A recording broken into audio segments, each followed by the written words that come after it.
straight, I'm talking things. Tell them I'm straight, we talking things on things on things on things. With my bands, don't need new friends. Can't see no lens. Yeah, bitch, we screaming out. 3Smoke, we giving out.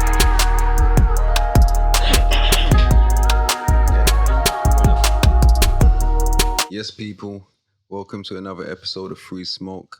I am your host, Millie Wayne, realest host in the country right about now. I'm here with my co-host. I'm Mo. Welcome to episode 21. Is it 21 now? 21 episodes. Yeah, we're growing quick, and that's a lot of episodes, man. Yeah, today we got a special guest in the building, legendary guest in the building. Legendary in the UK rap scene, point blank period. Yeah, we got Skeme in the building, man. Salutes, my brother. Salutes. What's going on, my bro, man?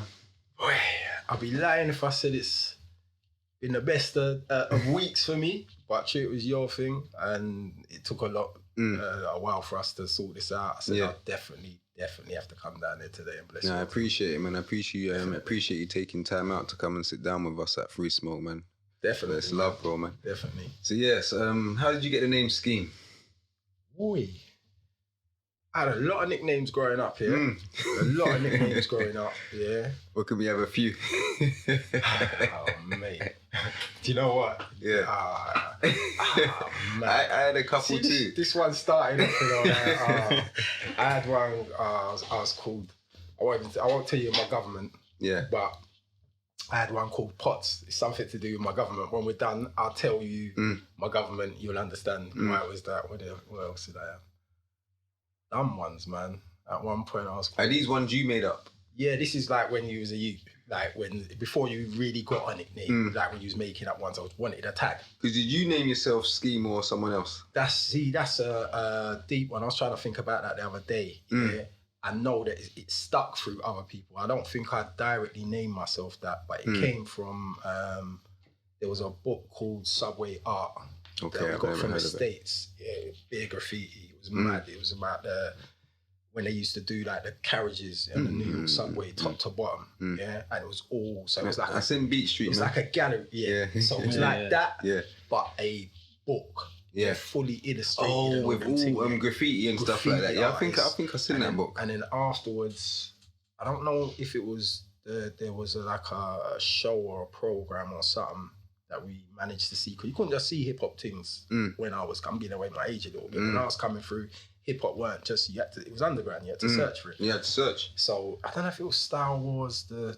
program was called, or if it was called Subway Art, and they started filming the guys and whatnot. And basically Skeme was a graph artist in the States, and he was like a rude boy, but not really a rude boy like that. He was a rude boy for the graph. He'd do anything and go anywhere. And he was having these back and forwards with his mum about this graffiti thing live on the show. So you see his mum hotting him up and tear.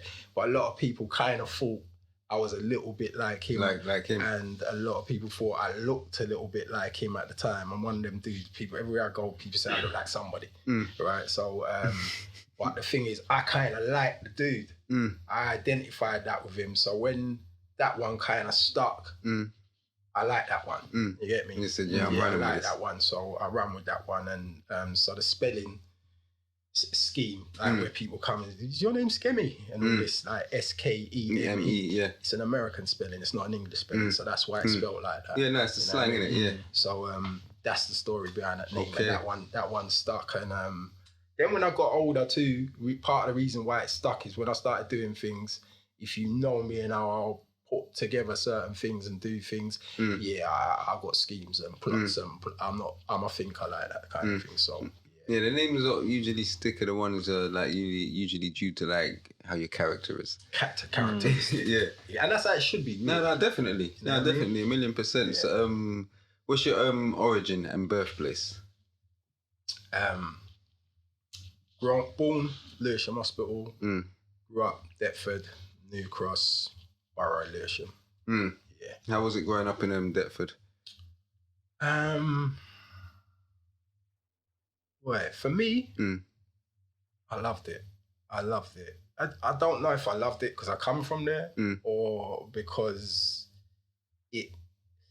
a lot of things that went on around there, I liked. Before we get into the things, because it always starts from somewhere before that, what was the household like, your household growing up? My household was like, one thing with me, what I blessed, my mum and dad was together. Yeah, till my dad died. Yeah, at 30. It's a beautiful thing, man. Beautiful thing. My brother, beautiful thing. I know it. I've always said that, like, the children what grew up like that, because man never grew up like that, single mother, innit? So I've always just said, like, because I've watched and I observe, innit? So I've always said, like, the children who had that balance there, they always kind of grew up a bit. Yeah. Let me say something now, like,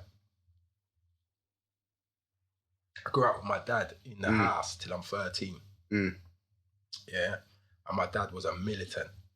Yeah. So I grew up around Black Panther knowledge, books, Malcolm X, socialism, stuff like that. My dad was a deep man. Yeah. And when he died, I didn't have that what you say, authoritarian or whatever. I didn't have that. I respected my dad. Your dad, yeah. You understand? I respected him, and I didn't just respect him through fear. I love my dad. My dad had that balance of you knew you didn't mess around with him. But like it was, if it wasn't a situation where you're in trouble, it's all love, jokes, you know what I mean? So, and then when that went, that didn't just go at the same time. Like he died within about 18 months, basically. He died. My grandmother died. My closest boy cousin to me in age, which is a couple months, he died. And 2 dudes that I grew up with died. So I just went from a dude that kind of had balance in my household, lots of things going on, everything nice, to unruly. This is turmoil. I've got no one there, and I'm so vexed and angry because I wasn't even pennying that my dad's died. It's almost like I wasn't accepting he had died. It's almost like he went away, and I didn't have that. And I just, you know what I mean? I just went, do you know what I mean? A little bit off the rails. And before that too, at 7, my finger got amputated. Yeah, my pinky on my left. Okay.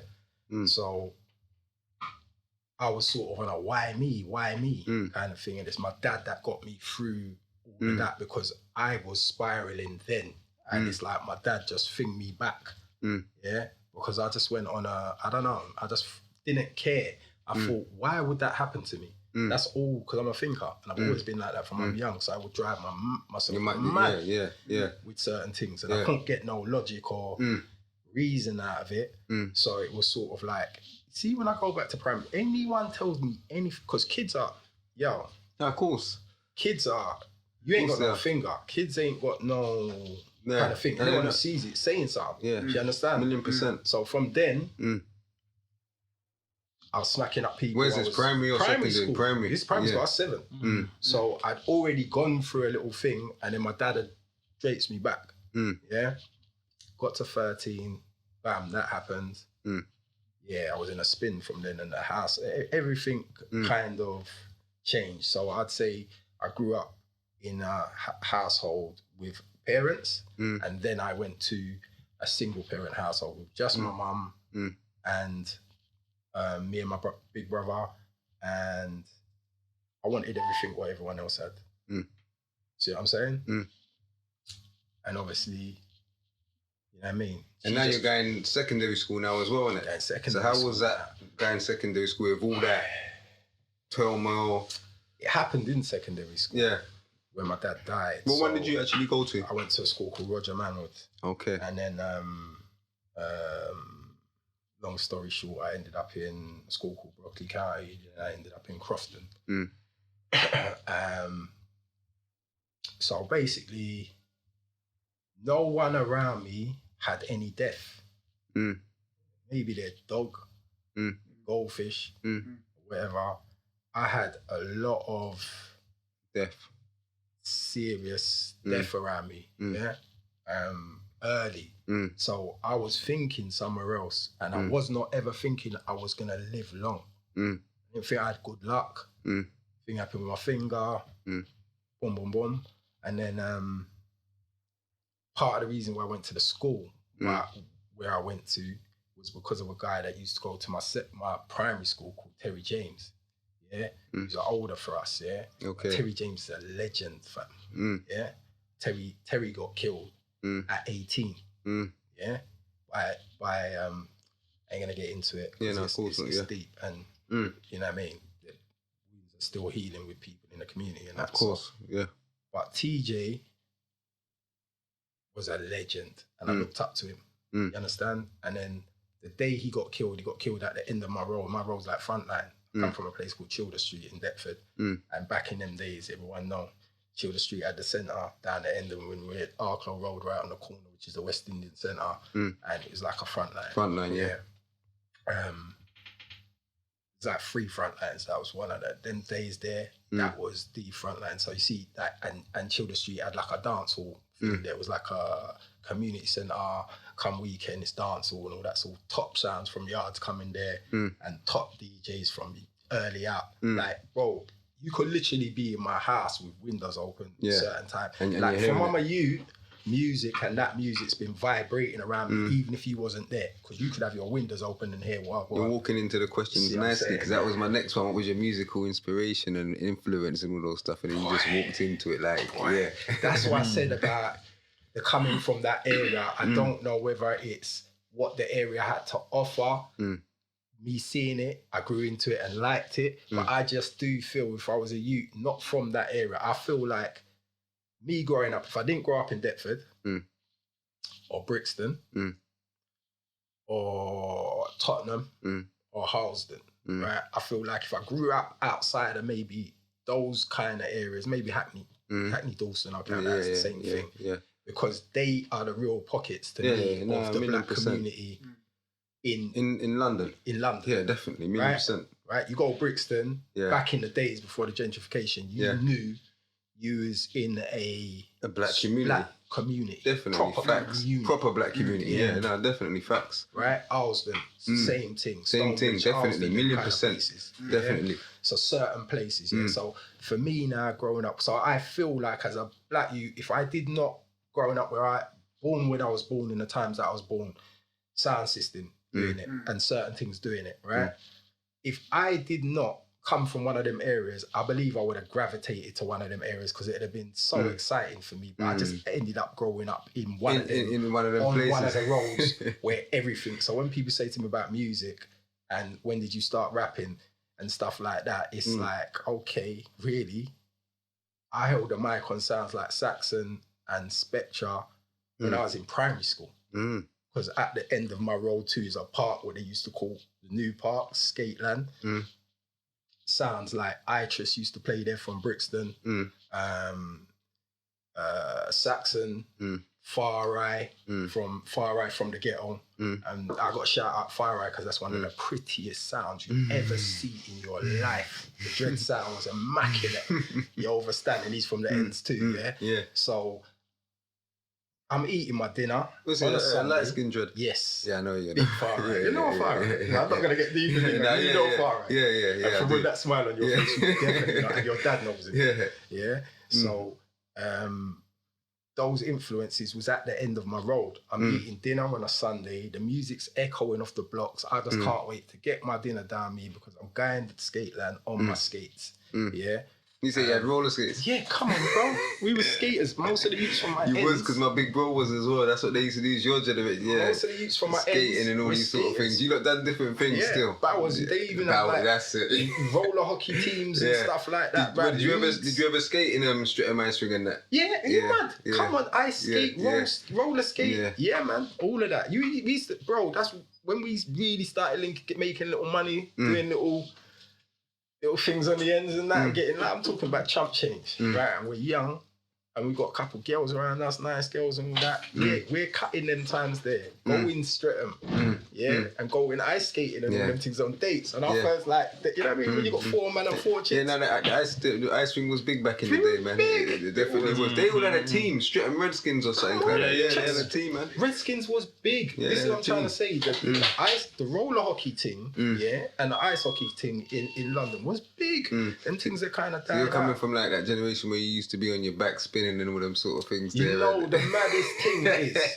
yeah, I'll be lying. Tagging, I'm from that generation. I was into tagging, right? I wasn't so much into the doing pieces and the graffiti, the big thing. To be honest, I tried it. I didn't think I was that good. Tagging, I was all city. I had that name everywhere. I used to write my name back to front on the buses, because when you're looking out, I can't go on the top deck, write my name back to front. But when you're looking out from outside, you're seeing it proper. So all them times I'm from Deptford. You had one of them thick pens and all them things. Bro, I used to go Carnaby Street and we used to go Carnaby Street and teeth all them things there. Tight roll-ups and everything you had. No, I didn't really have the roll-ups. No, because you know what? I would say that because you know my style's always kind of been a little bit different from what's going on though. I would say that with the part of London you're from, I would think they were more sharper than our part. At a certain time, you know, with the straights and from day dots, and that's why West man and Brixton man was the first man I saw bust the roll ups. That's Cartini's roll ups, all of that sort of stuff. There, but I ain't gonna lie, it was like I used to see it and I used to think, you know what, that looks dope, you know? That looks ill, but that's them lot over that side. And that's before we was really linking. Now you lot were sharper still. On that's that before sort of stuff. We was linking. So, because even before like you picked up your jacket, I saw the tag, the Paul Smith. You know what I'm saying? I remember when bro went over to Lewisham, and then his Lewisham brethren, and then he started come back with bare Paul Smith, this that. So I gotta give Lewisham South East that credit. Like they were sharp over there because I know what was going on over here.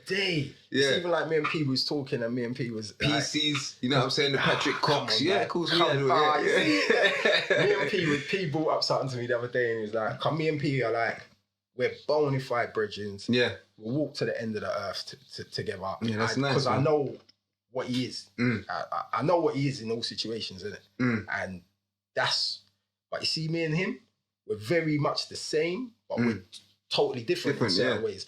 And when we're being different, we'll be different. So we'll argue like you think we're going to fight. But that's why I respect him. If he thinks he's right and I think I'm right, I'm going to stick to my thing. He's going to stick to his thing. So, boom, like his thing's gooch, my thing ain't. I will do a little bit of gooch here and there, but I'm not really, it's too easy to me. Boom. So we used to be going rolling and I'm like, nah, PCs. Because I want my Patrick Coxes, you get me? And he's like, nah, gooch. So we used to be rolling that. But we have got a different style, but I feel like my style was mad. I was more into the sound system thing. But when the hip hop thing started moving in, and I never dressed like a yardie, even though I was on the sound system thing. So, you was all straight on the sound system. Bro, I never had a kick suit. I never had raggers. I had some Vikings, but my Vikings was different. You see what I'm saying? Like, if man them was doing Bally too much, then I was trying not to do it. I was trying to do something different. And also because like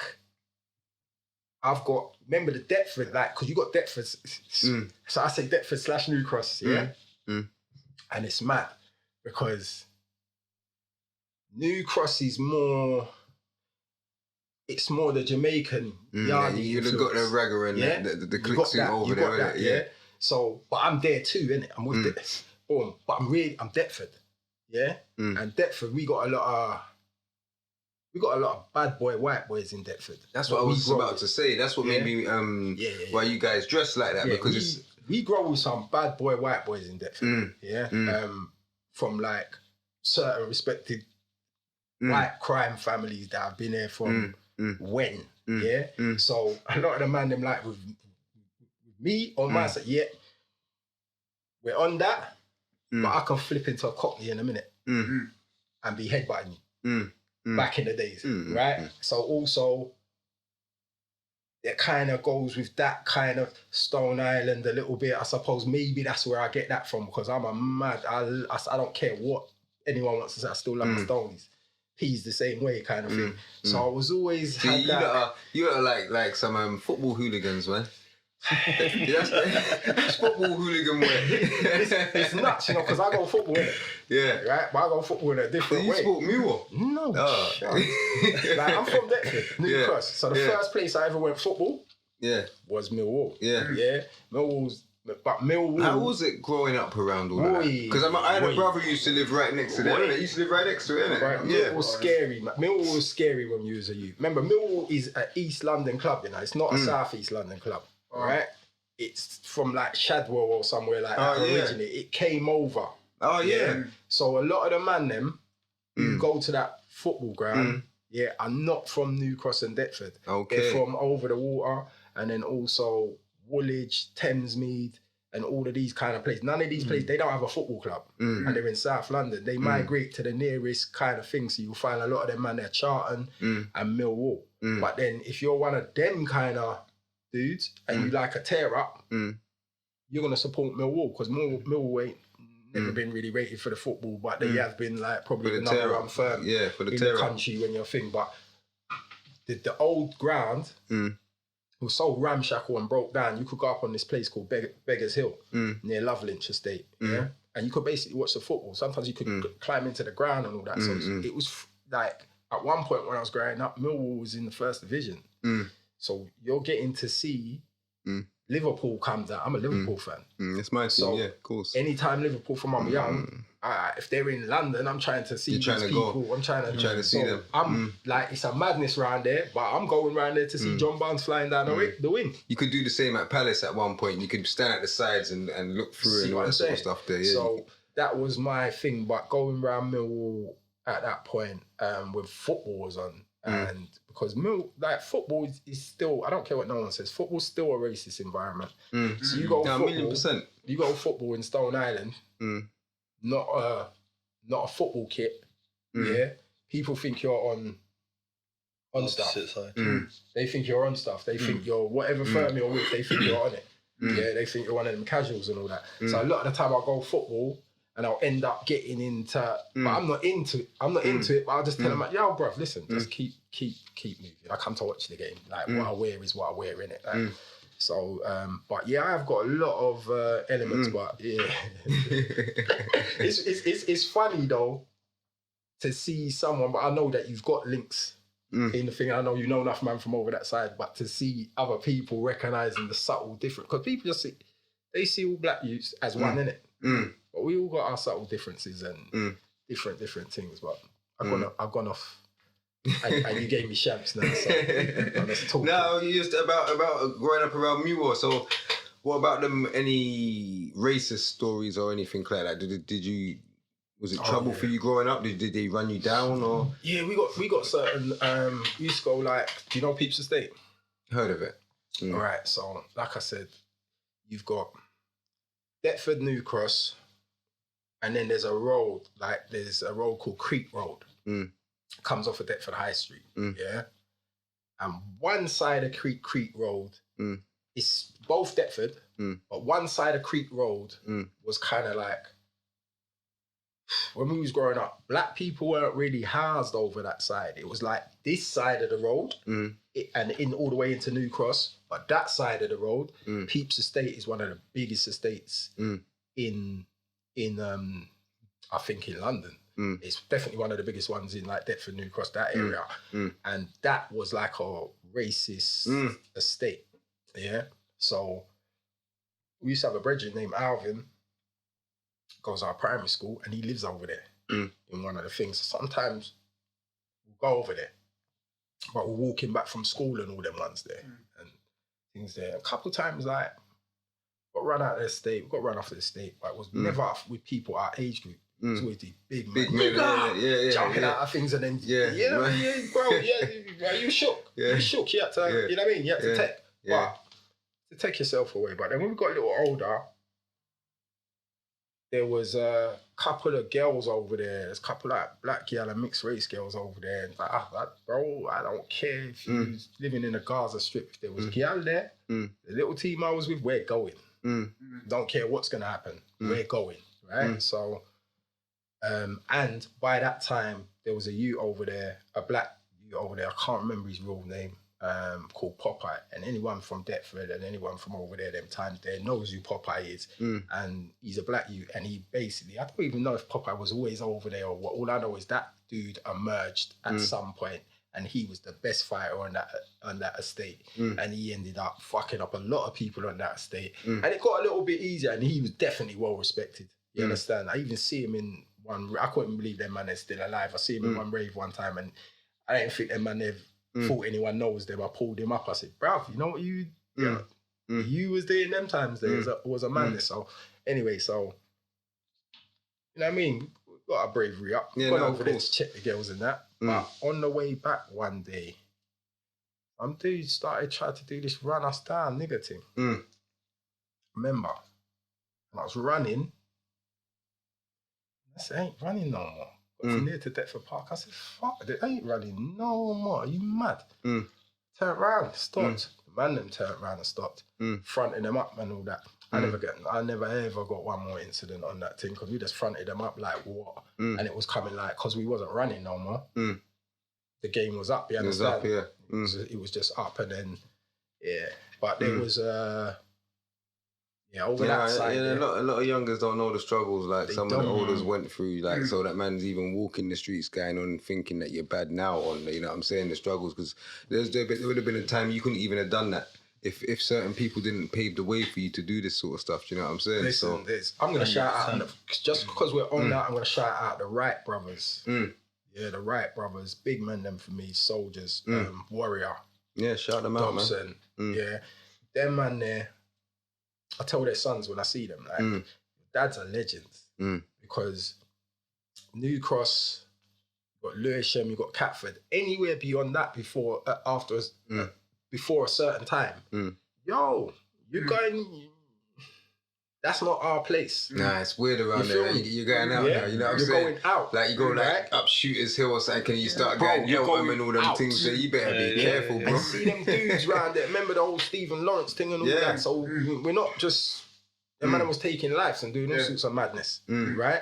It's a real thing. It was facts, man. But the reason why I was shouting out these guys, because they're part of the security for Saxon too, so y'all would know them too. The man used to go all around the country with the sound and secure the sound and all that. But they also used to F up a lot of racists and skinheads and all that around them areas. Them man have made it so a lot of black people in Lewisham, Catford, and there's some real unsung heroes out here. Some youths are out here running up and down with their liberties and freedom. And they don't really realise that was fought for in the community. And some of them might have run out and just found out their little level of consciousness the other day and ran out in the BLMA thing and talking about what our elders was taking. We ain't... I suggest you do some history before you start talking wide statements like that. Like, that's a real disrespect because enough of you... Bro. To cut you, like I remember, and this is just a little bit even. Like there are certain times police couldn't stop you, lot, bruv, man, because the whole community will come out, bro, man. Now the police will just come and take the guy away, and people will just be with their cameras. I had proper community when I was. You know what I'm saying? Like, we had community, man. I had a little bit of it, but it was fading out. It was fading out. I can say I know the time when the front line was still there in Brixton when I was growing up. But you see what it is too. It's not even like when it fades, because you see someone like you, someone like you, and not because you know me, you know me as an individual, right? Someone like you got an essence, bruv, of the old school. Like you just got an essence. The way you move, the way you do everything, it's just you got that like my times, So like, I'm in two minds of even about the podcast thing, because in my times it's all dry snitching. Facts. You feel what I'm saying? I was in two minds of 10 a minute, dude. I didn't want to, man. Just you see what I'm saying? I didn't want to do this. I'm a rapper. I rap, man. I ain't doing no podcast thing though. But you know, I just said, alright, cool. Right. So even when I'm here, when I'm here, I'm conflicted about certain things I might say and might not say, right? Because I come from a time where you didn't own up to what you did. Never. Yeah. And if certain people was to say to you, if certain people that was right next to me, like, all right, so there might have been man that I grew up with, from day one. And if you said, Skeme used to do this time, that man might say, I never know him to do that. Yeah, you never knew me to do that. But if you ask Shopper, he might say, even though I didn't grow up with him from the start. So there's certain man over Northwest London that can tell you more about, you know why? Because they didn't know where I lived neither. They didn't know my government. They didn't where. And when I've always been live in the community in terms of, you know, when they talk about ghetto superstar, this is what I'm saying with some of these rappers. Like, they got famous when they was on. No, I was famous in the community from a long time. Yeah. So from when I was young, I didn't get on the mic, start getting girls, or get on the mic and start getting money. Yeah. I didn't do all of that. I didn't chat about cars before I had them, and then I got it afterwards because I got a record deal. I didn't care about listen. I'll just say, like, I never took my music to a record label. I was making money out of music, but when we was doing what we was doing, that's why when a man asks me if I think I got my dues out of music, I say to them, no, but it's my fault. Because at certain points, I was not making music control me because I knew about money before music. So you couldn't get me to do everything what you could get some of them rappers to do, because they were broke before they came into it. They didn't know nothing about no paper. They didn't have nothing. They was living with mum. That's facts, yeah. You understand? That's facts. So when I come into the music and a man's telling me, oh, wear that, or do you, brother, you stupid. You can't come to man like me like that. You understand? So I saw with the music business, even slightly like I was around certain sign artists and I'm doing the shows that they're doing and I'm getting the same profile. But when they're coming to me with the deal, I didn't want to know, because I didn't see no one like me get signed and it turn out proper, because they didn't know what they was doing with us at the time. I knew the kind of character I was at the time. I was probably going to fuck it up at some way because of my attitude, because of where I was coming from. And I never gave the music 100% because I always thought at some point I'm going to be back in the streets, because they wasn't really letting me in the doors and I didn't know what to. Your money could have been long them time. My money wasn't long like certain man's money. But certain dudes who came into this thing, Street Dreams money was long. But them days there, you didn't have things where you could bypass the industry. Yeah. So I remember seeing the Street Dreams team and loving what they was doing. Loving it. Big them up still. Right? Loving the whole thing that they was trying to do. But me saying, you know what? Trying to make my money out of this industry, but not plow too much money into it, because I see when we was doing all the videos and we take it there and they say, oh no, you need to do that, or you need this. All they was trying to do was long you out. This we're talking about before Channel U. That's why when Channel U bust, I was all over Channel U, because I had bare videos that we was making from the road. I was making videos from time. I had them. So that's when Channel U came and people was like, how come you all over? Oh, because I had videos there, innit? And then one of the videos, I worked away and actually got it played on MTV. What's that, the one with Skibber and all that? No, not that one. That one was the one that was like number one on Channel U. Got rinsed out. And all that. Got rinsed out. That was always on, man. But the other one, Turning, was no budget, you know. I made that, but the edit was a good edit. And basically, it went on a show with Trevor Nelson. It even ended up on the Lick and all that. Bro. Yeah. Major. And the Lick, if you remember, I used to get repeated on all these other channels. So it done some good things for me, like so actually being on MTV, not MTV base, a black artist at the time, because remember MTV kind of went over and was only dealing with white people, and then MTV base was dealing with black music. So every black artist would have their thing on MTV base, but to see even some mainstream black artists, to see them on MTV, it was getting a push, and I ended up getting my thing on MTV and stuff like that. So yeah, that's major. Yeah, now we jumped way ahead into the music story. Still, you know what? It's the shanks, you know. I swear, you not gonna go fast forward like. Yeah, no, definitely, man. So, yeah, that's what it was. Yeah, you way ahead. When did you start taking it serious, music then?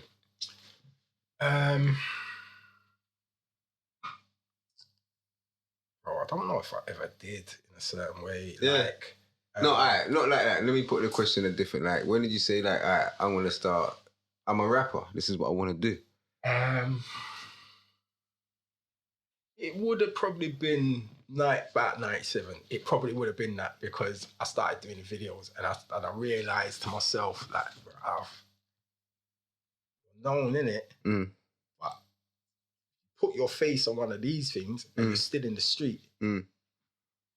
Seems like he was going through that fight there. Sticky. Yeah, it seems like he was been going through that fight all the way through, bro. Yeah, like, it's a hard fight still. Bro, it's a hard fight because you got to kind of disappear from the streets. And so what I was doing was give this to that one, give that one to that one, boom, try and do the music. You understand? And then, you know how it goes, man. When you stop watching a man or you stop watching certain things, you know what I mean? You know it never ends up good. So there was them kind of little dramas. Then there's things like, I just felt like sometimes when I really took it serious, I felt like this is the brokest I've ever been in my life. That's how I felt. Music money's like waiting for babies, fam. You know it's coming, but you don't know when it's coming, innit? Right? So like I get some PRS checks and some MCP and I say, yeah, this is good, you get me? And then you're thinking and then you're fighting with certain little labels over your money and when it's supposed to come and then you're on the thing like, but if we was on the road, do you know what I mean? So what, would you sign to a label? Never signed. Never signed. Maddest thing is, I was saying the other day, imagine, I've taken other artists to get signed.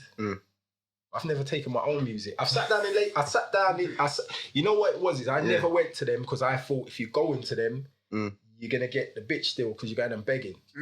So I wanted to wait till I had some kind of collateral and they come to me and it happened. Do you know what I mean? But some people might look at me now, if you ask me now and I had the chance to get signed, I would have got signed. Yeah? Taken the money and done whatever because I didn't really understand what went on. One thing I did understand is back in the days, if you got signed and dropped, the stigma, you never got over it. It was like he was just dead and the music industry. So I was like, woo. And then I started to see, all right, I'm with this signed artist, I'm with that signed artist, I'm getting to do the same shows as them, I'm getting to do this and that. I ain't got a manager. I'm starting to fly out, rare. Booking agent still took me on. So it's like, I'm kind of doing this thing on my own. I'm piecing it together and it's working. You get me? But it's not working kind of how everyone else's thing is working, but it's still working nevertheless. So I just think I could have taken it more serious. I can't say I didn't take it serious at any point. One thing I did like, what I really liked, because one of the things that I set certain goals when I was coming into music. Yeah. I wanted to do Glastonbury. Yeah, we hold on with that. So how did you meet Big P? I met P when P was in like a semi-independence. When he comes, he can tell you stories. His story's deep. So he was in children's homes and stuff like that. Yeah. So I met him then, and he was just like he's one of the most intelligent brothers you're ever gonna talk to and meet. Trust me. This you can conversate on so many different levels. Yeah. But then when we started talking about music, it was just like, we hit a kind of thing. And he used to rap. So he spat something for me at the time or whatnot. I was like, yeah, you know what, you're all right kind of thing, but left it like that. And then maybe about, I don't even know how it went. All I know is we started raving together. Yeah. So we must have started raving together and we're going Twice as Nice. And you've got rap tune out already, yeah? Yeah. Okay, so now you're going Arches. Yeah, so we're going Arches and we're raving. I think we left Arches and we're going Twice as Nice, or Coliseum or something like that. I don't know what rave it is in, but I know it's a Sunday night. We're going Collie. Yeah, so we're in the car and I know I had a show or something coming up or open mic. I don't even think I was doing shows yet. I think I was doing an open mic. Did you used to go Graves and all that? Yeah. Crazy Road. Yeah. Oh,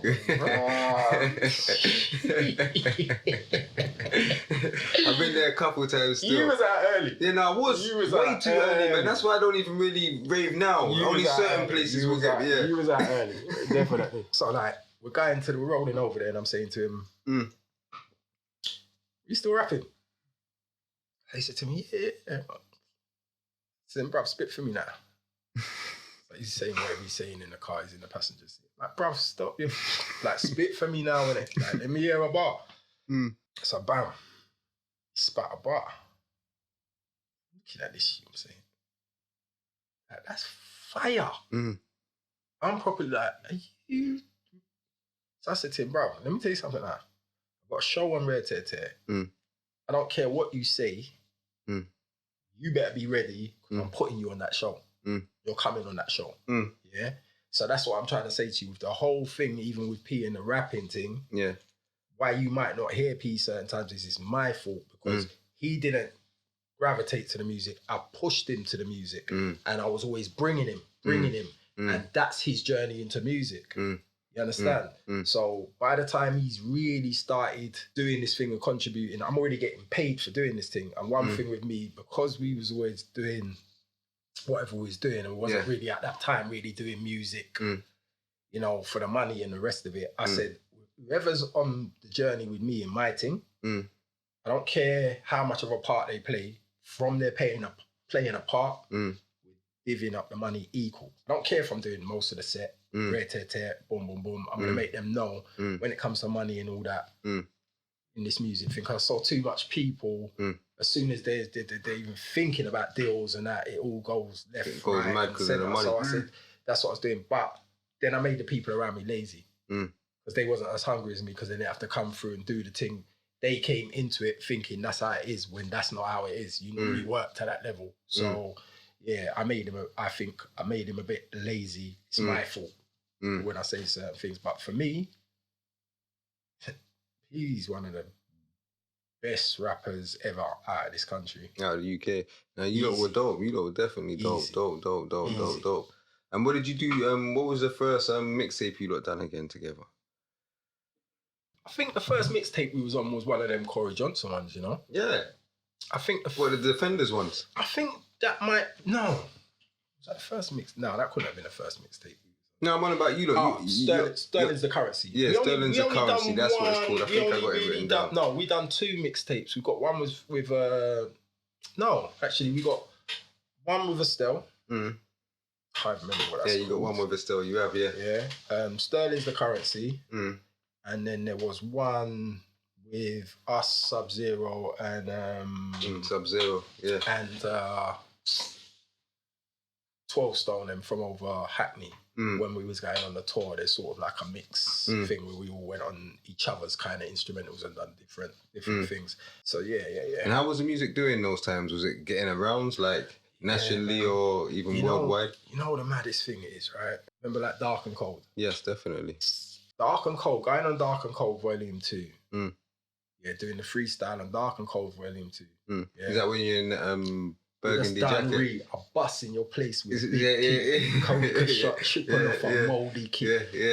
My days, bro. That done it for us in terms of their distribution was better than any record that we was on that was getting distributed in England. Obviously, when you got radio playing you like we did have, it's going everywhere, but that thing there, I was going out of London. I was going to Birmingham and certain places from... I was quite young. I had 1 or 2 links up there doing different things. I'd basically not just been in London, innit? Before I was doing the rapping. I'd been about a bit, yeah? But I could move about. Who's knowing me? No one's not knowing me. Unless I open my mouth, you don't know I'm from London, rare.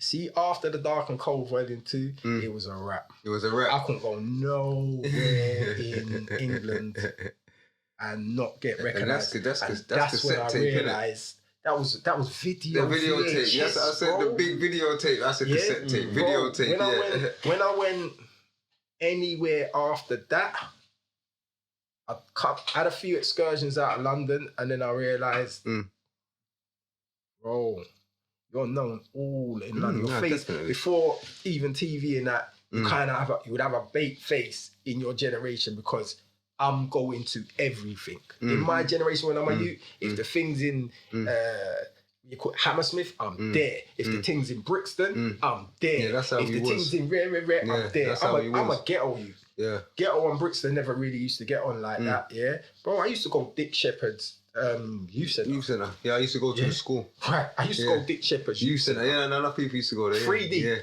Yeah. And go up there as a ghetto because I was like, there's girls there and where I'm going. And then because I was going certain places and moving, you get to know the man them from like kind of like every end in yeah. your generation, and Yeah, they know course. you as a face. Whether Facts. you're cool or not, they know, and you know them kind of thing. So I can't remember the point of. I've lost the point of why I said that in the first place. To be honest, you don't got me on something like I'm chatting in the yard.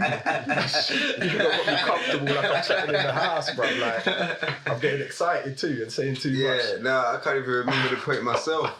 Yeah, we've flown off it. What is it? What's the last question you asked me? You're supposed to have me more, man. You're supposed to have me. I was lost in the conversation. Yeah, that's what I'm saying. Yeah, I'm listening to your story. Yeah, but like I said, I would just go all over London. So my face, that was it. Yeah. So my face was known in London, and I know why, because I've been on all these, you could say dancehall. Yes. I was on that scene garage. I was on that scene jungle. Any scene what's been popping from I was a youth, I've done a stint on it. Or I've had a time where we used to go there or whatever. But now coming out of London and you can't go nowhere. Bro, when I went to Scotland and it was chatting my lyrics in a Scottish accent. Yeah. In Glasgow, I was done. What did that do for you? Just like, bruv, hearing your shit in a Scottish accent too, you know, mad. And I'm saying, all right, now, bro, your face, now, you know, you can't really do certain things. You know what I mean? Yeah, no, you can't. You really, like, that's what they don't understand. That's what you can't. This is, this is a lot now. Do you understand? It's a lot. And even like, mate, I'll tell you, like... So what's Titan Sounds mean to you and Sterling Collat? Titan Sounds, what does it mean to me? Yeah. Vehicle, really, to get where I wanted to go. I met Skits. He wanted to do a tune with me. And I think he just got Hip Hop Producer of the Year. Skits is a good producer on like when you're using reggae samples and stuff like that, and I'm very reggae orientated. Okay, yeah. So I can tell that from your style of rap, yeah. Please. When they tell me I sound like rappers, I'm like, bro. Yeah, no, I can tell that from your style of rap. You're totally off. I don't get me wrong, there's enough rappers that I rate and all them thing there and all that, but really and truly, my style don't come from rap. My style comes from reggae. Facts, 110%. Facts. Yeah. But what was I saying now? You got to wait for this. What was it again, Mo? Come on, Mo. You must have us this time, man. Come on, man. Oh, when he said he didn't have it, I lost it. Oh, mate. Yeah, I'm gone. I know you're on the Shams too. With yeah, it was a Titan Sounds and Sterling Collat. So Skits, because he's very reggae orientated. I did it, but if I'm honest, it was a chess move. It was a chess move because I always wanted to do Sterling Collat. And that's your thing. Yeah, it's my thing.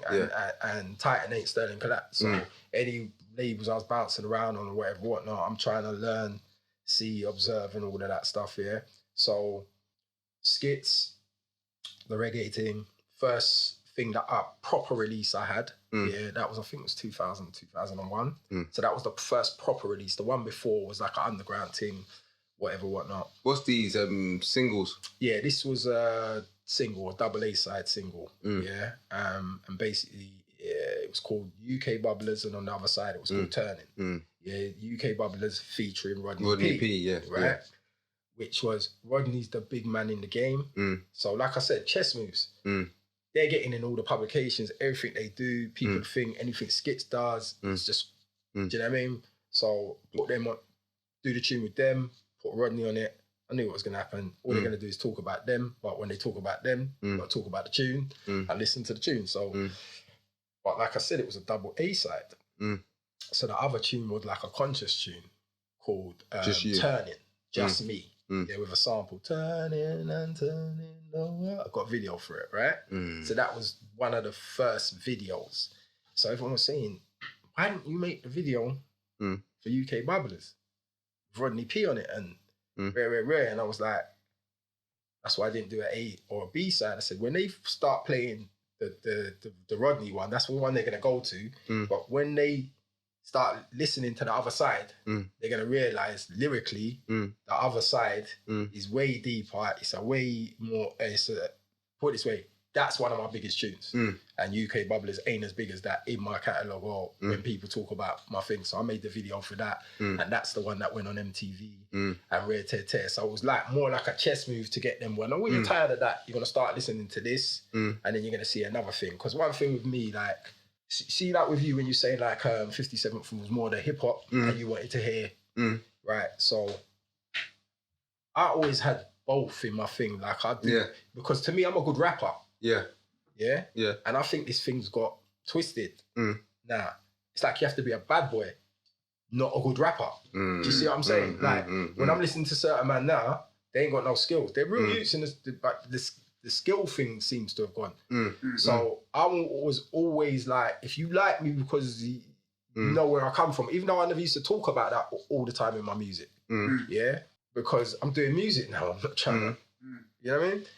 But I always had to have skills in it. I always had to show people skills, lyrical skills, and too that I'm a contradiction too, because I'm a conscious youth. I'm a militant conscious. A lot of people twist it with gangster. That ain't really me. If I grew up somewhere where that wasn't really in front of me and my old man didn't die, I'm not fascinated with streets and gangsterism and all that shit. I'm not. Do you understand? I'm a conscious youth, but at the same time, I like nice things. I don't wear beads and sandals and all that. And yeah, I'm down for the revolution and all that. I'm rare, but I'm not a pacifist. You put your hand on me, you're gonna know about it, kind of thing. 1,000,000%. And I've always been like that. So for some people, that's a contradiction, isn't it? But it is who I am, you know what I mean? It is what I am. That ain't a contradiction, man. You're allowed to defend yourself, man. Like, you're peaceful, but if you're peaceful, what man will think that you won't fight? But I believe in that. You know what I mean? I don't want to, especially I'm older now, so it's like, I'm not going to be out here promoting certain things. So what do you think about, in your time, do you feel like you got support, like, from the public, the radio, DJs? I got support from individuals in the team, not the whole machine. thing. Not the machine. But certain, like, I got a lot of support from the street. Lots of support. Especially coming out, I think, just as a cat. You know, like, I just don't think there was many people representing like how we was representing at certain points. I remember, like, when I just, you know, like, I've lost a whole load of pictures and video and all that, so I can't show certain things. But say, like, you see, like, when you're talking about the burgundy Nicholson jacket, them times, and the green Averexes, and I was known for Goose jackets, really. So when Gooses you couldn't buy Gooses in America, in England, or I had like 3/4 bubble Goose. Back then. Black. I had the short blue with the thing going all around it. I had a black short one, bubble, with a big hood with a big fur on it. I had a brown one, the same as the yo. So when it comes to certain, you mentioned Beat Street. Man seen Beat Street when I'm a youth. Then I've gone States. Bro, I came back with the Puma, the Puma tracksuit, like, and my brethren, because my brethren was going too. So come back, like, with the, I had the pinstripe Lee jeans that you couldn't get over here. I had Puma suedes before they were selling them over here.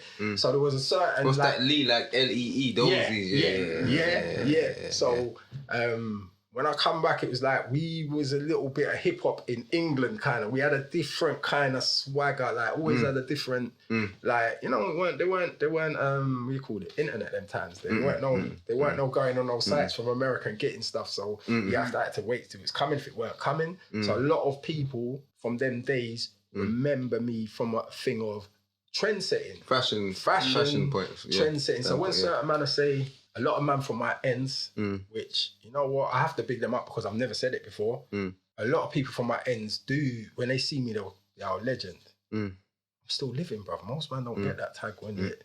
So a lot of man, a lot of dudes do give me my flowers, like right now, because a lot of man remember certain things we set along the way, and then we wasn't people that was locking doors behind us. From I've met you, 57th as an older brother to you lot, I just take on a big brother role to you lot, as far as I'm concerned. I come in the thing before you. I know a little bit. I should know a little bit more. The first time I met Jaja, I just pulled him aside and I was saying to him, bruv, you see this thing what you got right now, like the promote. Remember PDC was going mad, news, rare. I was like, bro, if you lot can't make a million out of this, bro, because you see the promotion you've got on your name right now, record label can't buy that for you. Man. They can't do certain things. Know what? Yeah. And it was weird talking to him from the first times, and I'm ahead of him, but he's got an energy where I knew, see this youth's gonna far surpass anything what a man that, and I knew it from then. And so to see him going on and doing what he's doing, and because he's had a fight. No, a million percent. But I know he's had a fight, and I've had a fight, but his fight where there was a lot more scrutiny and intent, and like I said, you lot come in a different time, and you lot was on a different thing too. So they was onto us still. Come on, man. It was crazy still. It was onto me, so I knew it was onto you lot. But you made a key point. What I was gonna say, and I've always said this to the man as well. Where man's running from all of that there. Man should have been embracing it. This is what NWA and these sort of groups, Public Enemy, they was embracing that. And then they're telling their truths, you know what I'm saying? So you're saying that what people saying, it's not actually that. And you get to listen to the music and stuff. Man was running from it, bro. So like, nah, we can't do that interview. No, we can't do that. Nah. When really you should have been speaking, bro. Because now you've made the public have an opinion of you without you even voicing your opinion. Yeah, true that. You know what I'm saying? So that's what happened. So when they're saying that you're this, that, you ain't even saying nothing. You're just running in a hole, thinking. You know what I would say? But because man's from the streets, that's what I would say. We're raised in certain environments, so we don't run towards certain things. No, we don't. Right. So in hindsight, I could sit down and say I would have done a million things different. Yeah. But at that time, and even now when I think about it, because sometimes I think to myself, oh, no, you could have got the bag long time. But you see me, it matters how I get the bag. You see what I'm saying? Right? Certain things matter. Of course like I got a moral code, innit? Yeah, it matters, man. I come from something, and a lot of people are going to look at it now and think it's dead. What are you talking about? And all that.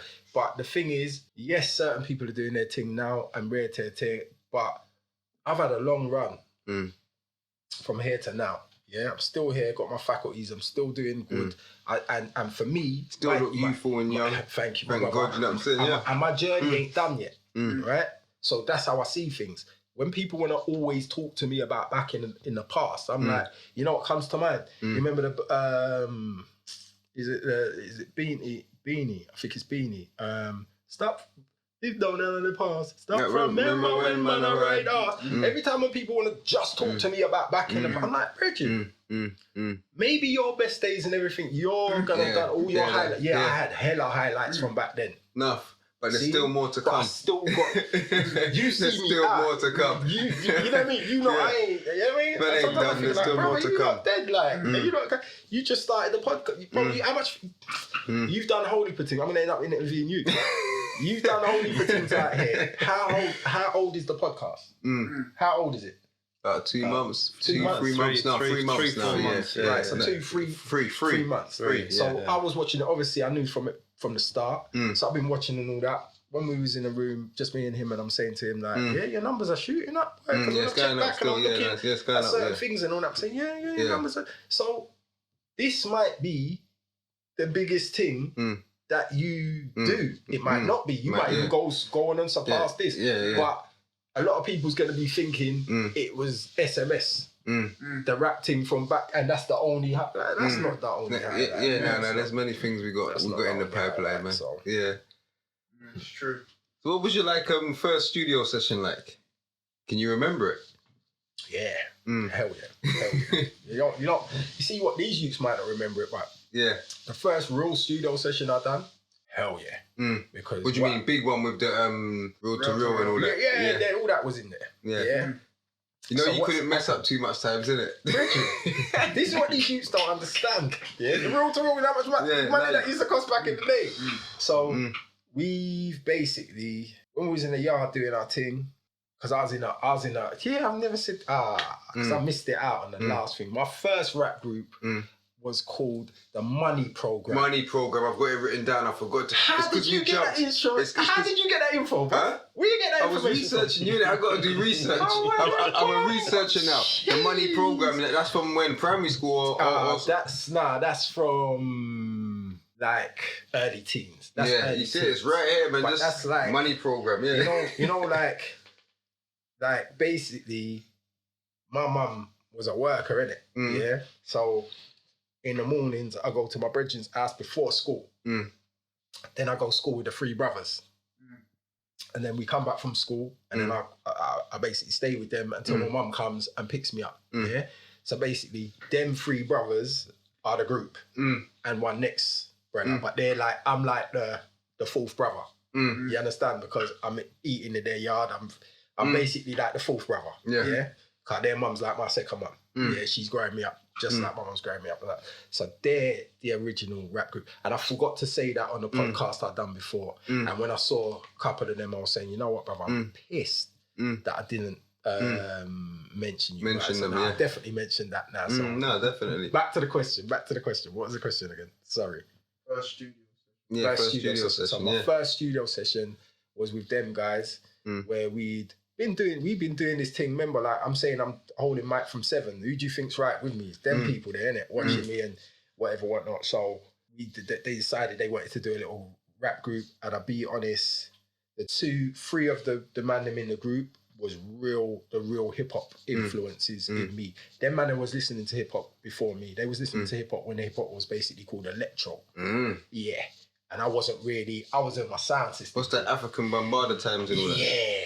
It was even like, might even have been African They Bombarda. show you a clip of that like in Beat Street. Remember when they're all on the stage and that music and it sounds all electro and all that and they're rapping on it. That's what it was. Bro, it was called electro. That's what it is, yeah. See?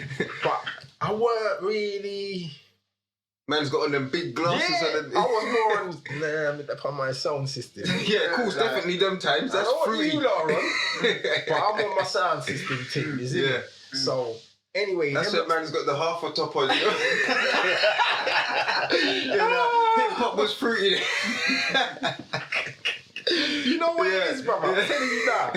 For me personally, this is what I'm saying. Like, I think that the music business in general. Like, if you look at the 70s and all them kind of, the whole thing was free. Yeah. No one, if you look at artists back in the days, right? Artists didn't used to dress like ordinary people. Most of what they used to wear was not dress how everyone's dressing now.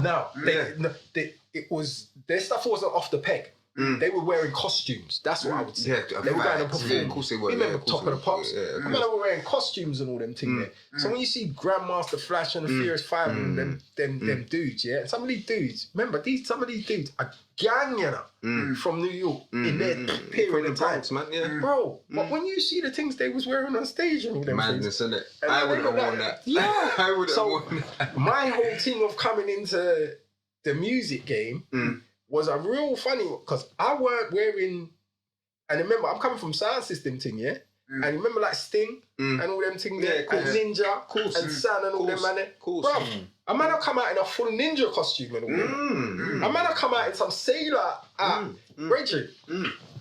That's Admiral Bailey.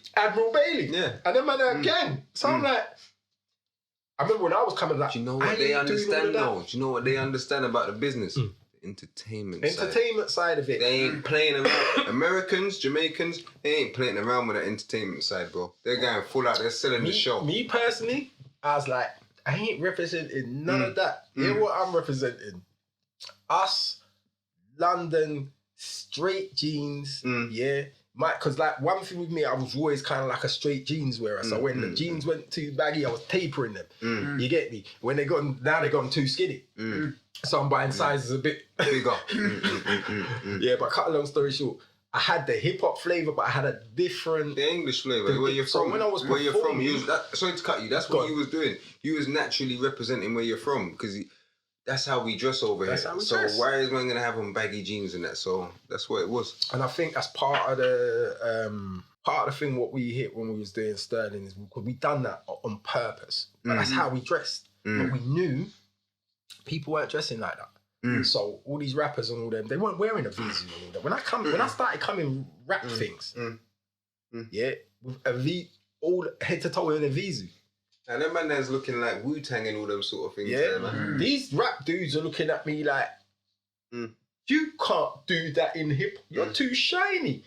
Like, I was like, you're nuts. I'm doing this. And when you lot cotton onto this, you're going to find that you can't even find this easy because this is coming in from Japan, bruv. You ain't finding it up Western kind of thing. So, yeah, I think we always had that different thing and we had that. But my first, I'm going to go back to it because first studio session was with the Money Program and it would have been with a guy called Mikey Simpson, R.I.P. But what had happened is we was in the crib, getting everything sorted out, and then we went and checked D-Roll from Saxon. He's the big father. And we went and checked him, but at that point, the studio was under some reconstruction. But he said, spit for me. Spat for him, and D-Roll was getting into hip hop. Corey brought me to that studio. Yeah. You know, I know he would have been there somewhere. Corey brought me, definitely.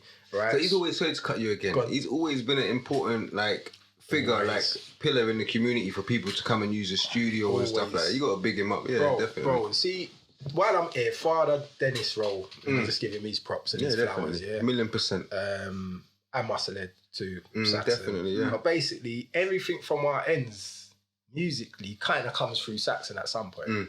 Whether it's SE14/8, they have their links. Sterling. Need to get them on there too, man. Right? Yeah. Big Cakes. Whoever you want to say from that era, then you've got say like you've got, what do you call them? Fifth Avenue. They come off of Saxon. The rare groove sound. Soul sound. Big sound. I love that stuff, big man. sound. That's my thing there big still. Sound. Rare groove. PC Mystery. They come off of Saxon. Mystery. Big. You understand? So when you start breaking down Soul to Soul and all them people, they don't directly come off of Saxon, but they're influenced by Saxon. All them people was in Saxon dances and all them kind of thing. And it's just a bag of musical people. And then half of the grime youths, because I don't know if you know T-Total. But they were all recording down there as well. Everyone was recording there, but T-Total and Kieran, Melanin, those were his sons. And obviously they're the grime era. So his son's one of the biggest grime producers, managers. And all of them managers. So that's why half the Wiley, everyone in who's kind of like anyone at some point has passed through there. Whether it be Blade Brown, whoever it be. Everyone has things. That's like our studio as well, same kind of thing. You know what I mean? So those are the things. So I went to check Dennis. Dennis's studio was out of commission at the time. He heard us. Like I said, he was getting into the rap, but he's more into conscious rap and them kind of things there. But when he heard us, he was like, "Yo, mad. Come and check me, rare. Gonna take you to Mikey Simpson's." Went up there and we started recording, and it was just like, wow. But them time there too, studio weren't free more time. And if you was going in a studio and all you put your money together or whatever you're doing, like you ain't going in there to learn your stuff. You're going in to write. You're going in there to reel off some one takes. You're on the clock, bruv. And then man ain't playing about. You understand? So you ain't gonna go in there and start telling them any foolishness and that. And it was kind of good because I think you had to get to a level to even go studio or anyone entertain you in the music business. Whereas now, because everyone's got access and can make any kind of microwave music. And what I say is it's good and it's bad. It's there's some real good elements to it and there's some real bad elements to it. For that, like I said, like someone will say to me, I've had a problem with this for the last few years, and it's been going on a while now. So like a tune will come out and a man will be talking about the tune and I'll say, what, is it good? And they'll say it's big. And I'm like, what do you mean big? Is it a good tune? But they're talking about the numbers. I'm asking if it's good. You listen with your ears, not with your eyes. And back in the days, like I come from sound system. You don't win a clash with something that's really been on the radio. You win it with a dub plate that you're just hearing right now, and you're deciding, and then the plate turns over and it makes noise right there, and you never heard it before. You're deciding on the spot. You're not impact. But now what I'm seeing is, if that ain't got 100,000 views, I can't listen to that because that's how they are. That's how they are. That's crazy, man. That's crazy. That's crazy. And while I'm on that issue, I might be going off somewhere else, but I'm gonna say another thing. These people. I don't really follow famous people on Insta or Facebook or any of that stuff, right? People that I tend to follow, if they're famous, I know them. Facts. For whatever reason, and I like them. It's not just because they're famous. I don't really follow. There's only a few people that I actually follow that are famous. I might follow couple boxers that I like, maybe Kiss, and that's about it. Right, there's only a few. Like, we used to be with 50 all the time when he comes over. I don't follow 50 on social media. I don't follow him. I just... But I wouldn't understand why if you did, though, because he was with you all the time when he was over, but... Just got no real interest in... Like, what it is, 50... I'm more interested in what you're doing than what 50's do. He's already got the bag. He's got facts, right? And then facts, you're my bridging. Yeah, facts, From here. So I'm more follow. So I might have some friends and they don't have a lot of followers. And they put up something and it's good. It might have 11 likes. I'm liking that. Yeah? So some of their bridgings, because it ain't got a lot like, they're going to scroll past it and like something with 1 million trillion views. We had the same conversation, where remember? are we going now?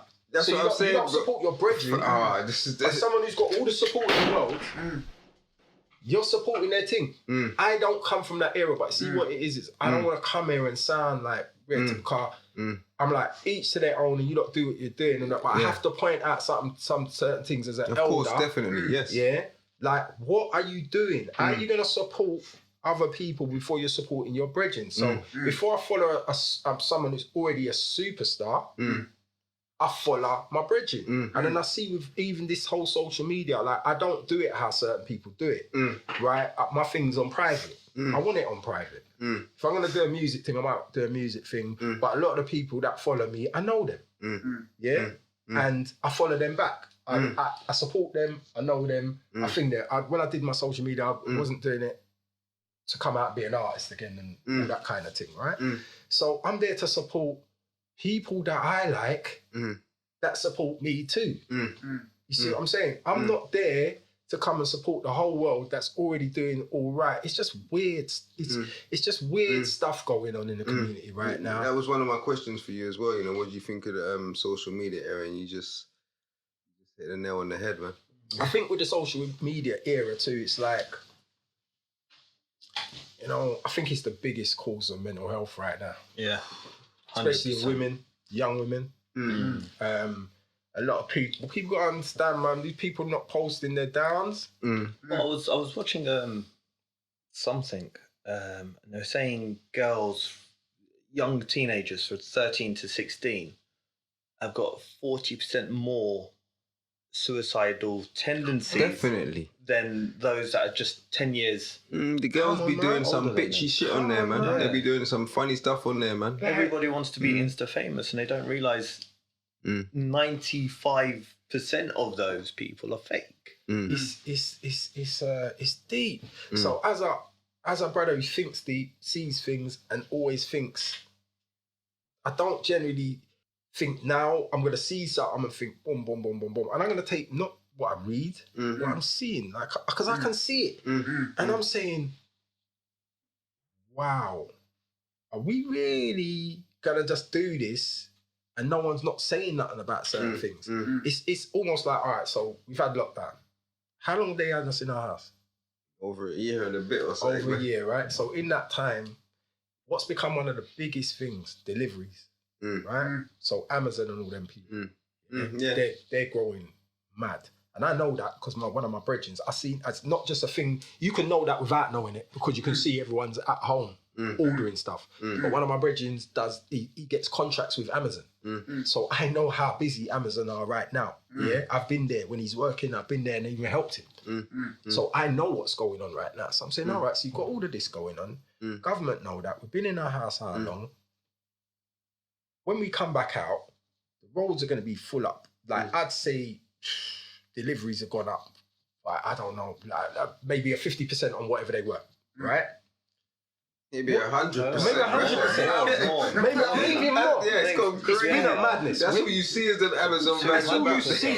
And then you got to remember, half of them are not marked. You got a whole heap of free, when they got freelance people that are driving for Amazon in their cars, vans, and all that. So all of the traffic on the road, you don't know.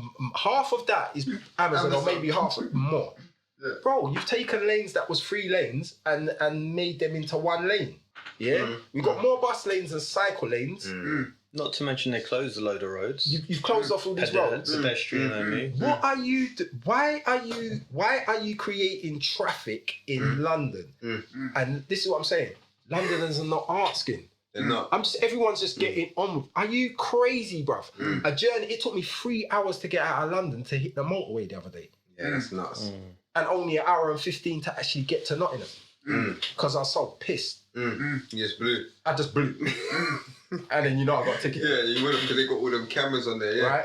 So I'm like, what are you lot doing? I'm seeing man doing madnesses on the road because they're frustrated. They've been out there for so long. This journey that used to take it's taking boom, boom, boom. How come no one's not saying nothing? So I just see a generation and a lot of things that's going on, and I just see a lot of sheep. I see the agenda set. You reckon this generation's being controlled, man? Oh God, they're and like it's being set out to be controlled, they're like press button. Even the BLM stuff and all of that. I was just like, all right, cool. I like that. I like seeing young people mobilised and all that. But a lot of people that was jumping out of their seats, I'm like, did you not realise that you was black before 2020? Do you not realise this has been going on in this country for how long? You know how much black people dead in custody? Yeah, I've been doing things regarding this for years, mate. Yeah? One day I done this thing up was it Stonebridge? Stonebridge? It might have been in Stonebridge. But when you saw them come out with all the faces of all the dead black people that's been dying in police custody, no one ain't been saying nothing about. Right? I'm not saying don't think up about George Floyd. I'm saying there's been enough of them before him, after. Did you not know you was black before 2020? Did you not see the subtle racism before 2020? But what's happened is we had a chance to capitalise on certain things. I think the chance is kind of gone now. And I think people have just kind of got back into their normality. And also, it's because a lot of them are at home and everyone was talking about it. And they didn't have nothing else to do. So you don't really believe in it. See what I'm saying? Facts, You ain't really... I've been talking about racism in black music from what I was doing. I didn't wait till I was... I didn't wait until I wasn't a name no more. I was doing it... The only person I really see doing that is Stormzy. Like where he's really at the top of his game. He's been talking certain issues that's going on. I do rate him for that. But I just feel like there's a generation, there's people, they're just... And when they was ready to get them off the Black Lives Matter thing, you know what they did? They dropped Will Smith and his wife into the thing. Then they all stopped posting their things and they started posting about this brother and his wife. It's like it took their mind away. And I was like, I know for the next week, this is going to be you lot suggest. And look at you lot just lapping it all up and all that. And I just sometimes feel like... That's exactly what it is. I don't really fit in. You see what I'm saying? You have to have some big piece of news to make you forget about the current affairs. That got you to forget about that? That's like not even like... I don't know, war in Palestine or something. What's going on in someone else's bedroom that they ain't nothing to do? They know exactly what they're doing. But you've done a lot of things. So, you used to do modelling. What was you doing in modelling? And start laughing. I was the first model for Money Clothing. Yeah, and I done Money Clothing. I done Wally Adeyemi. Puma. What's 5.5? The 55. They like diesel. Something to do with diesel. 55 DSL. Something denim. Yeah, there's something to do with the diesel brand. Okay. So I think they was you in magazines and that? Yeah. I done some. I done some photo shoots. Probably got some. Yeah. Done some stuff. So what was that from? Like the music and that?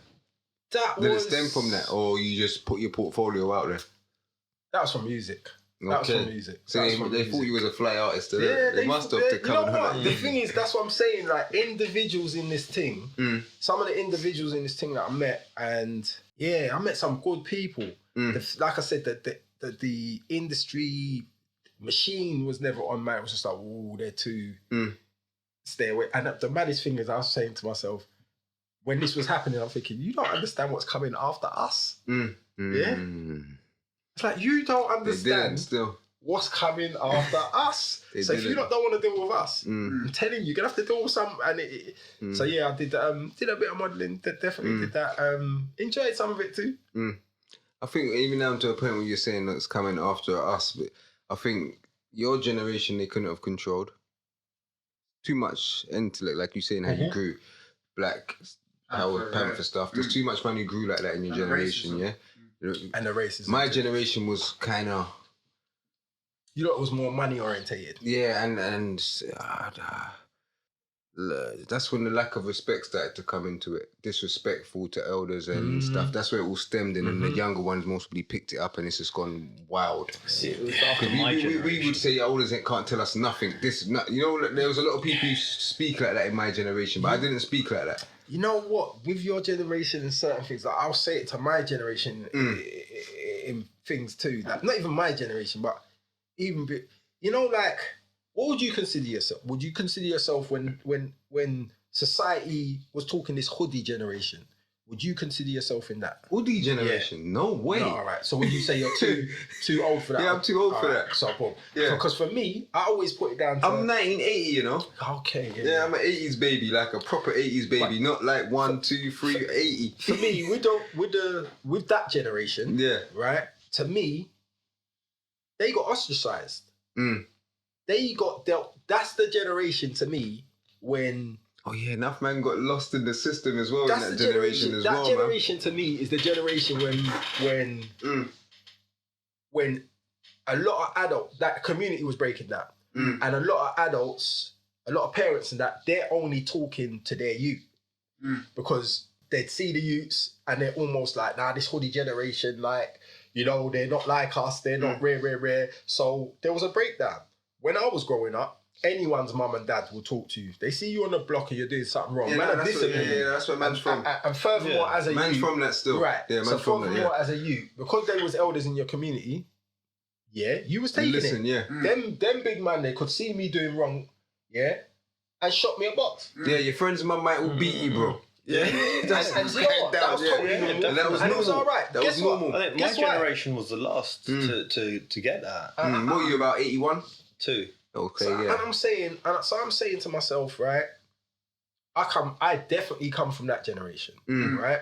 So now, when you're coming from this holy generation, you're coming from a certain thing where no elders don't talk to you unless they're really in your family or they're your parents, right?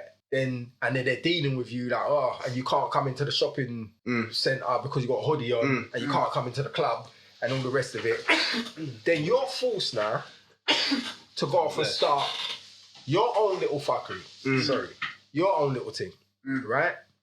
They're not dealing with you now. So now they can't tell you nothing. And then if you lot go and do your thing after that, and then you breed a next set of youths after that now, the community's done. That's what's going on. That's what's happened. That's exactly what you said, and it's got worse and worse. That's what's happened. But I will still say with a lot of... I'm not saying some of these youths can't talk to them. Definitely. Yeah, definitely but can. I do a little mentoring thing and whatnot. And a lot of the time I think it's how you come at them.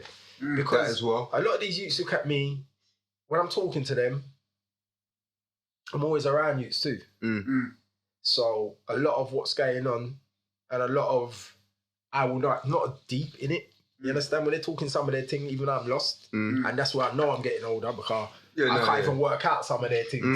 You understand? I've got to really... You say even the slang's going over your head. Bro, I've got to really... But what I say with a lot of them is, you don't use some dead slang, because that slang's older than me. Some of the slang, when they know when they're talking trying about to come with pagans and all them things. Pagan wasn't out from... You know, like some of the things. But for me, when I talk to them and they realise that there is certain...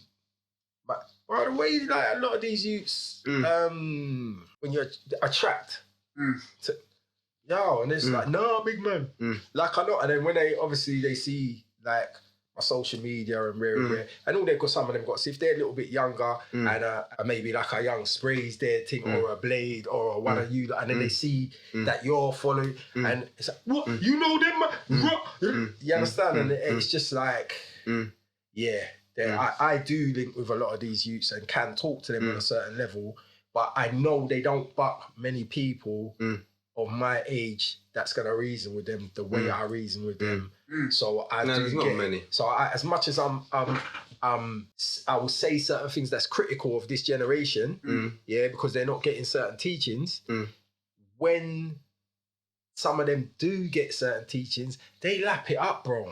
Because you see certain gems and jewels, they're gems and jewels, bro. You can't get away from it. And sometimes someone might be older than you, but they're not wiser than you.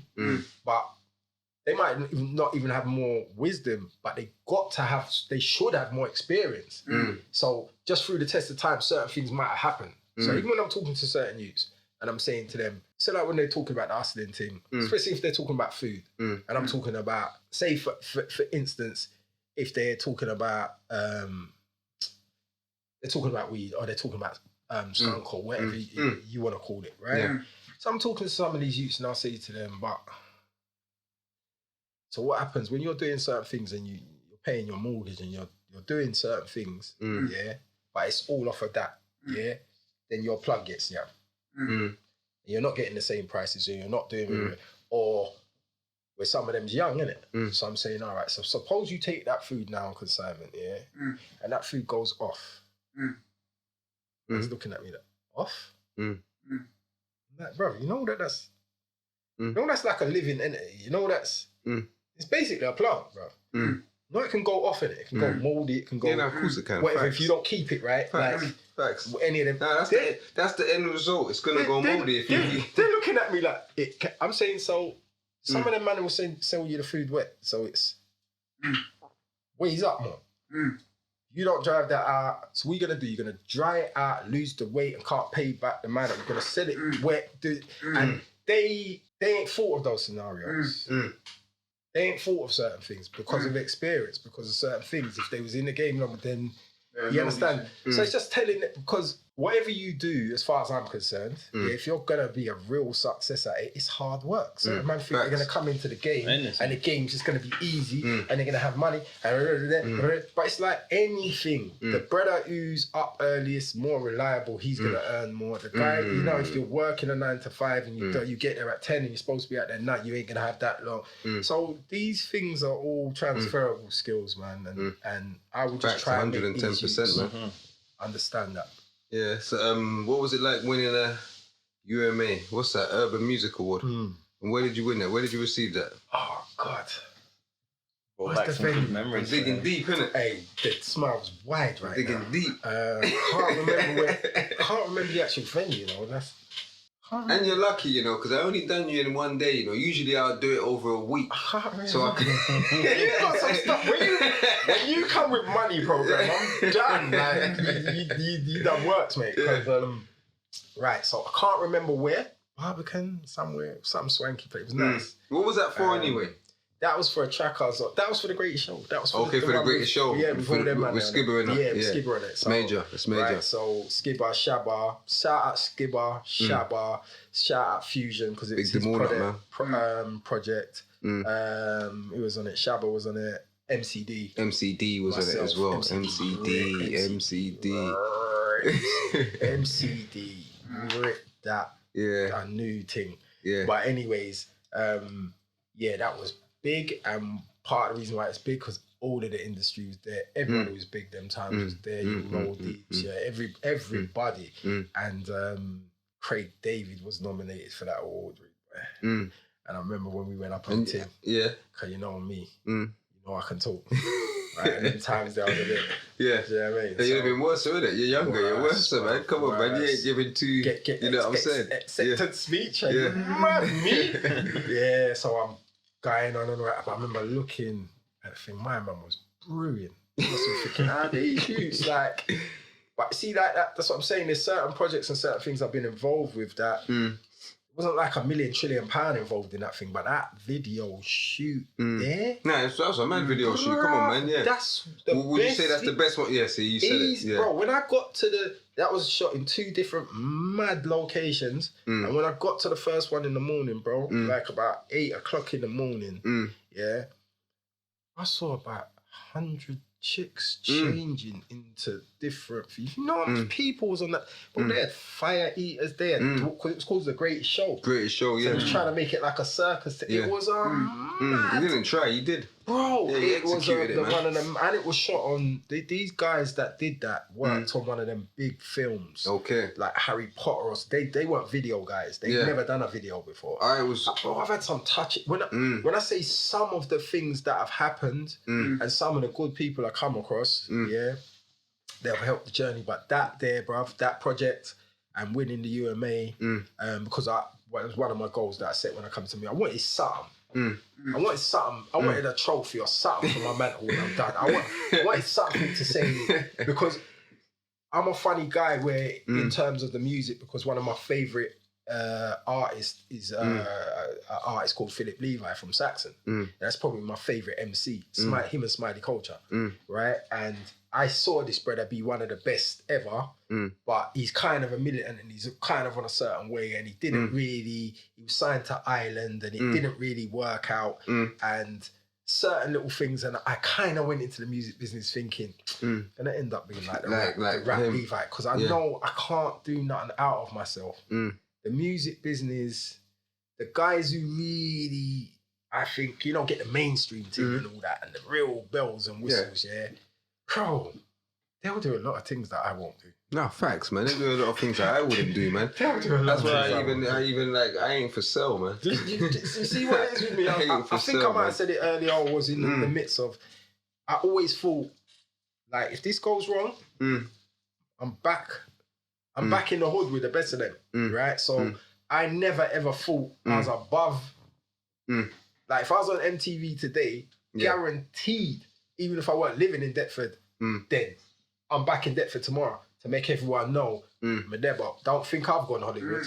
Because I know where I'm back to if this doesn't work out. And plus two, doesn't matter where I go, I'm like a chameleon, I can work. I can work. But where I'm comfortable is my lot. Around my kind of thing. Same, my that's people, what it is. like, I'm not the West End Airs and Gracies kind of, I'm not. Definitely. That's not really me. So, you've also acted. Yeah, I've done a few things. What was them films like? And what was they called? Where could I even check it out? One called Broken Dreams. That's with CYL, Corey Johnson. Okay. No, not Broken Dreams. Broken Mirrors. That's only like a short thing.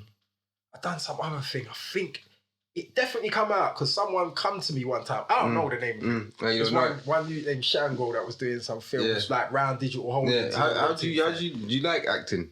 How do you feel about acting? What? I don't think I like acting, but when I started doing the videos and doing certain things, people told me I could do it.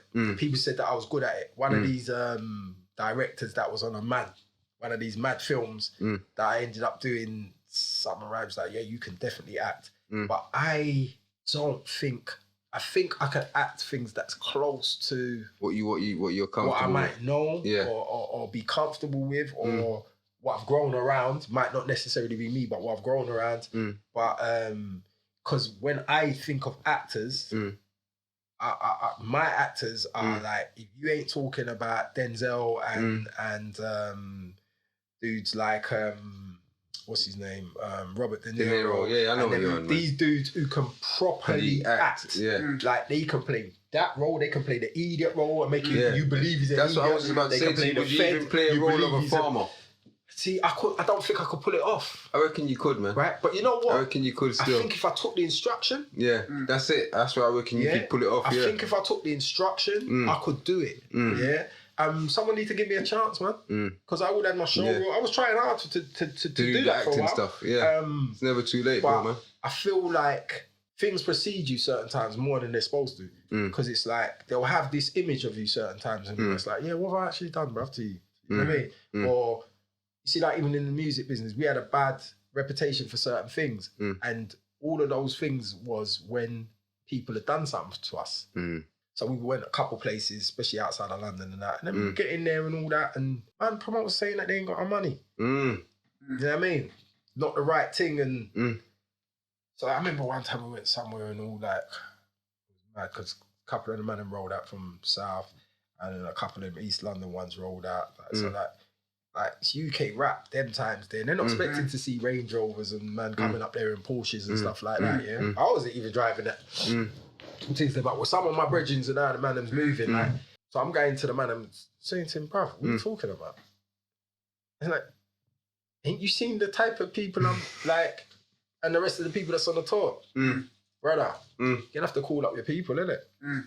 And get the P's up and all them ones. So we've had to do things like, I'm at the end and I'm going in promoters, but I don't even want to say these. You lot got me loose. Of course. You lot got me loose balling. Yeah. Like going in promoters' pockets, having to take their thing, go to the cash point and all that, get their people to rally up them. I remember one of them still didn't have, after we done all that, we took his passport, bruv. We took his passport. It was like, when you send the P, send back the passport, and I'm like, man, a gang of Nigerians, bruv.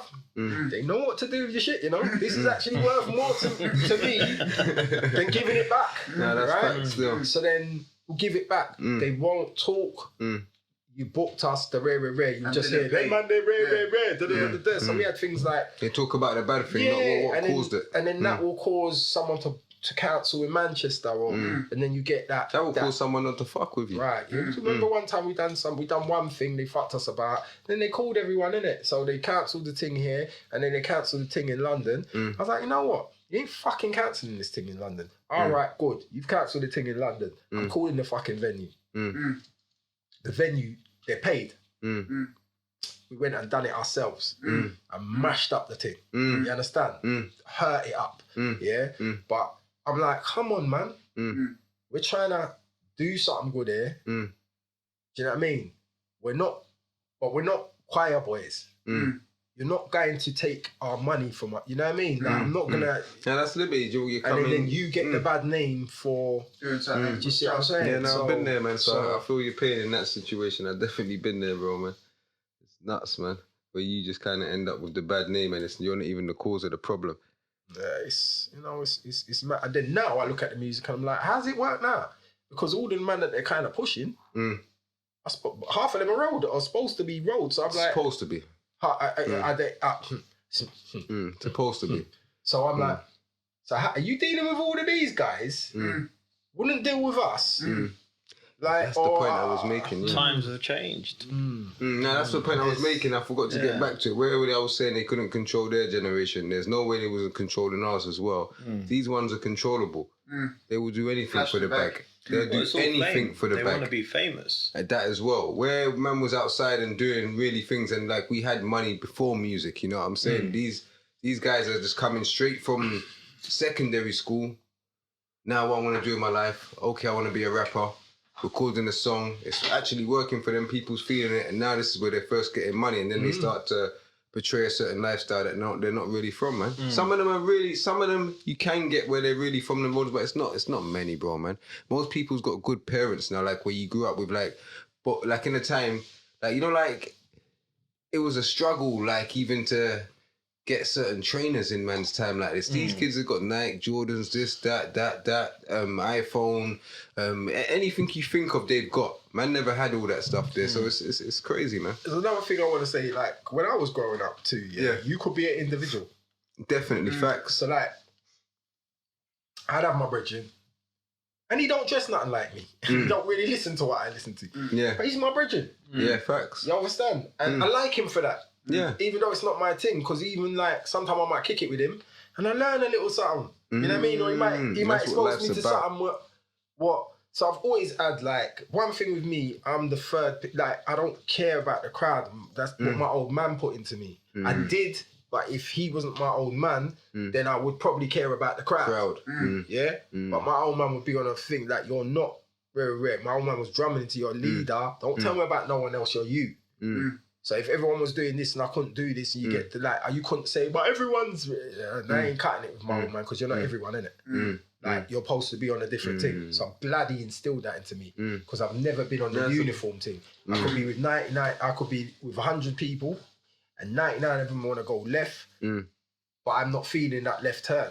And if I'm not feeling it, you're going to go right. I'm winging, I'm going right. And I've always been like that. My people will tell you that. And that's probably what certain people might not like about me, but then that's what a lot of people will like about me because they know, well, if I believe in it, see, I might be wrong, I ain't always in the right, but if I believe I'm in the right, then I'll stick to my guns, I'll stay, you know what I mean? I will hold my ground and be like that. And I don't think I can be any way different. And if I was different, I'd have more money in my pocket, but Integrity I won't have the gone. respect or Yeah, the integrity gone. Everything's gone out the window. I've got a lot of respect. It spans from my elders. A lot of my elders now.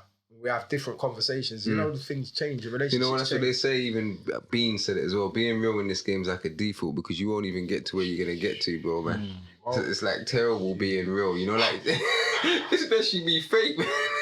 I mean, I can't believe I'm gonna say this live, but there's been times I sat down in my yard and I'm like, I live on my own. So sometimes I sit down in my yard. Yeah. Bruv, why can't you do what most of the people... I can't do it. Yeah. I can't do it. Yeah. I can't do it because it's not... I would know that I'm... Being fake. Do you understand what I'm saying? And the thing is, for me, I ain't never starved. You know what I mean? I ain't never got to a point where I can't do for myself. So... You know what I mean? And then sometimes, like, I do believe what's meant for you won't pass you. So I'm like, I can't morph into something. What sort of things are we talking though? What do you mean? Like what you wouldn't do? What wouldn't I do? You have to think some things. What are they trying to get people to do now? What are they trying to get people to do now? Like, I suppose I would never do what I wouldn't do. I wouldn't even wear certain type of clothes. What about a certain type of beats? Or would you try to jump on any beat? Because I think that's part of being an artist. I jump on any beat I like. Yeah, I'm glad you... Yeah, any beat I like. Because you see, my musical... I've told you my musical journey. So it's not one thing. Yeah? So, like, I'm one of the worst rappers in the world. I've just started to realise, how much I like other musics more than I really like hip-hop. Like, reggae is definitely number one on my list. Hip-hop's not even second on my list. When I really think about it, hip-hop's not second on my list. Do you know what? The art of rapping, which really comes from dancehall, that's top of my list. 1,000,000%. See? The art, it's not the same as the music.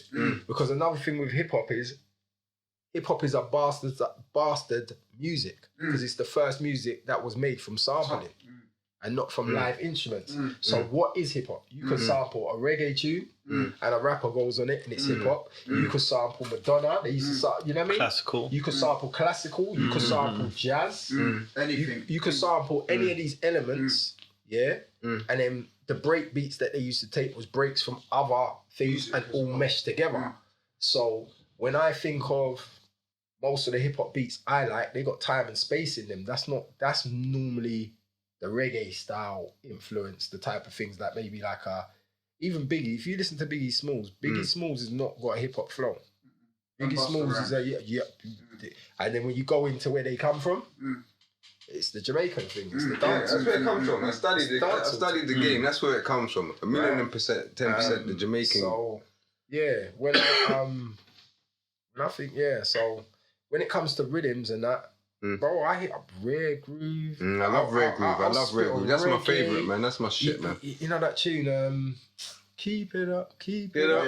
Like, I done a tune on that. I got with Baby J, you know Baby J, the producer from the Millions. I got a tune called Keep It Up with him because we used to go Fifth Avenue, Mystery. So you used to go to the Rare Groove rate. Yeah, that's a mad thing. I'm coming there like 7 o'clock. Yeah, I went in there one time as a young buck. Like I must have been in my 20s. A big woman just started whining me down.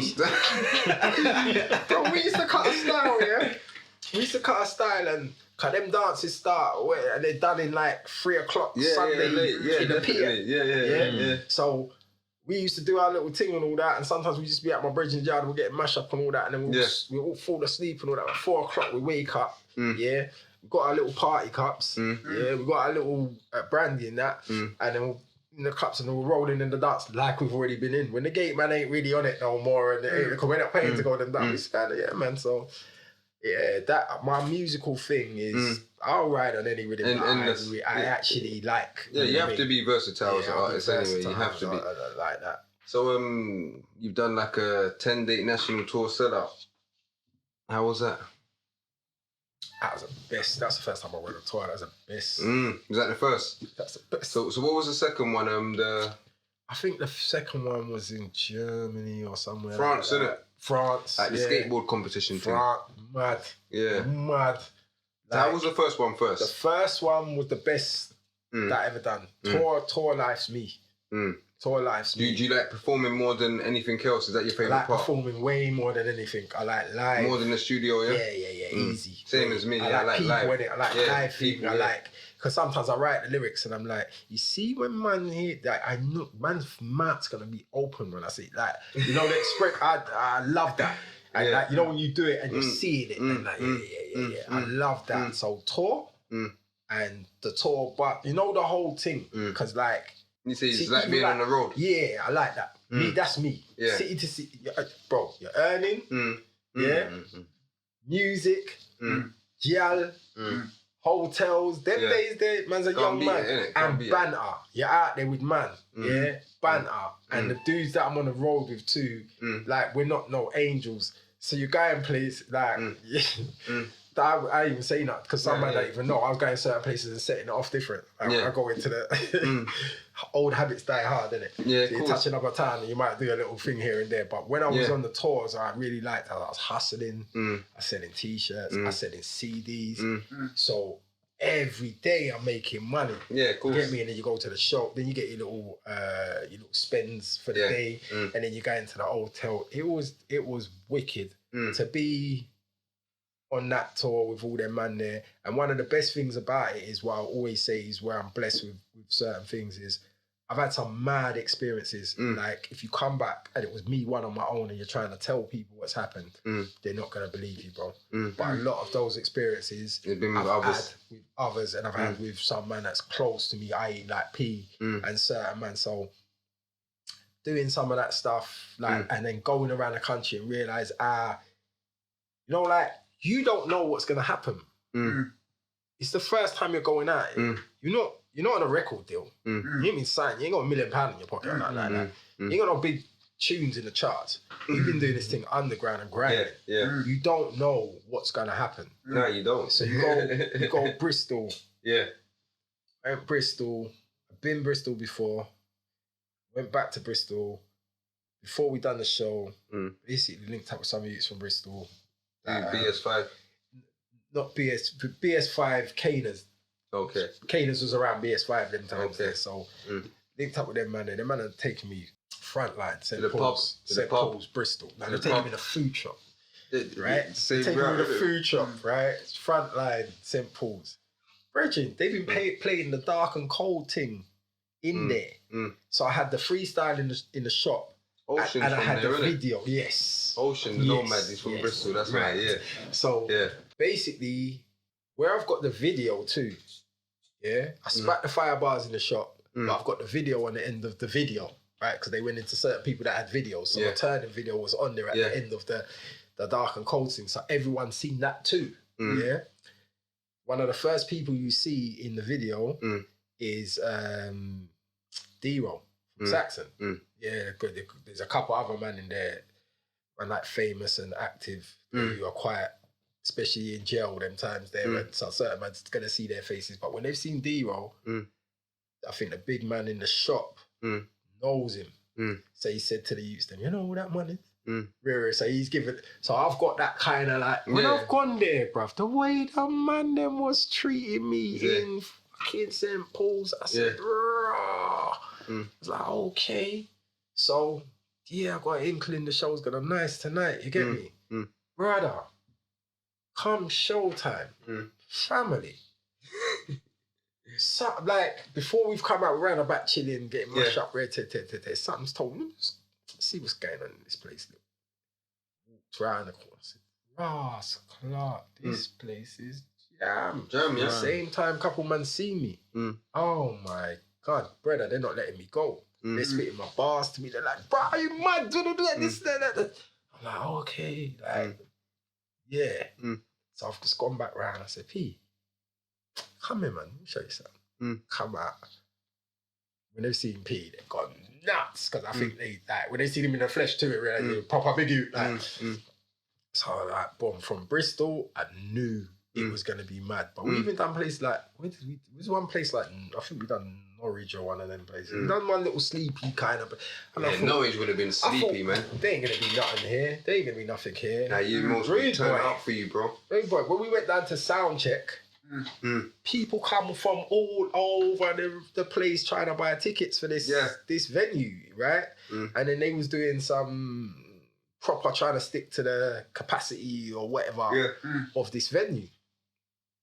Or we even speech like the bouncers in the end was like, because they had the clicker things and all that, were like some money and like let these people in because we know it's a madness kind of thing. People want to pay on the door.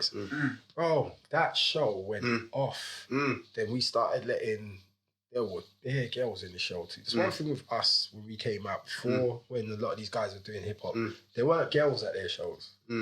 We was definitely making girls. I don't know. Girls would come to our things anyway. So in the end, we had girls up on the stage. You know, we broke the stage.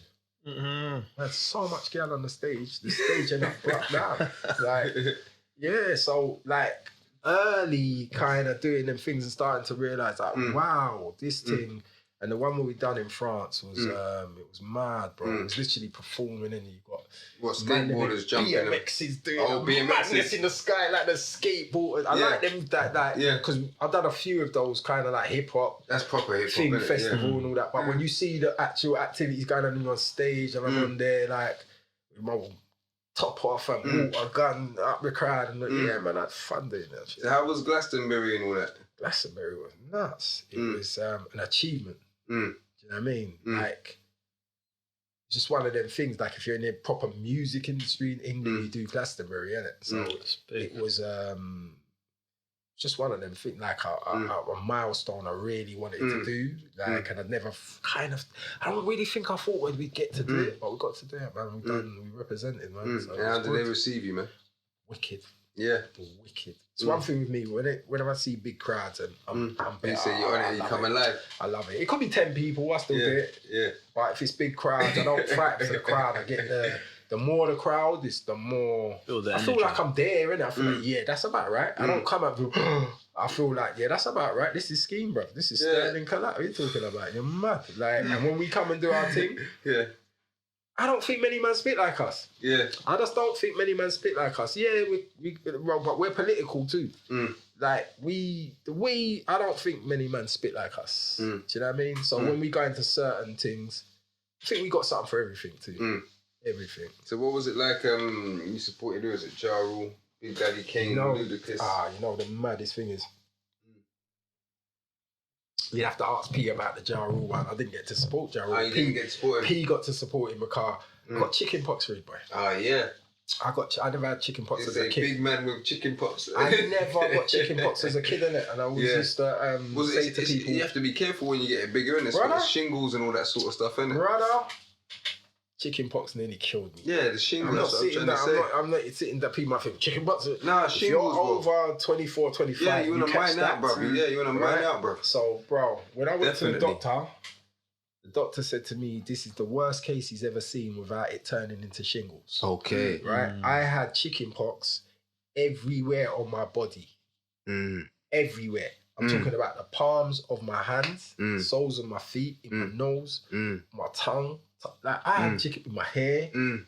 Bro, I had them all over my... Bro, I looked like a skagget. Seriously, I looked like I was on... I looked like I was serious. So when they...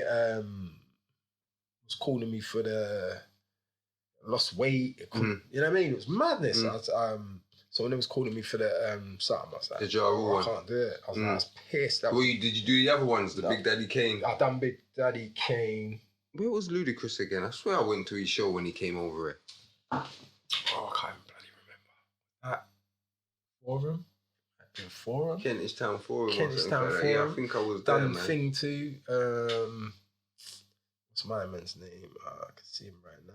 One half of Black Star, not Mos Def, the other one. Talib. Talib Kweli. Talib Kweli. Yeah. I ain't gonna lie, bro. That was one of the best shows I've done. Because I don't rap with them Yankee artists, man.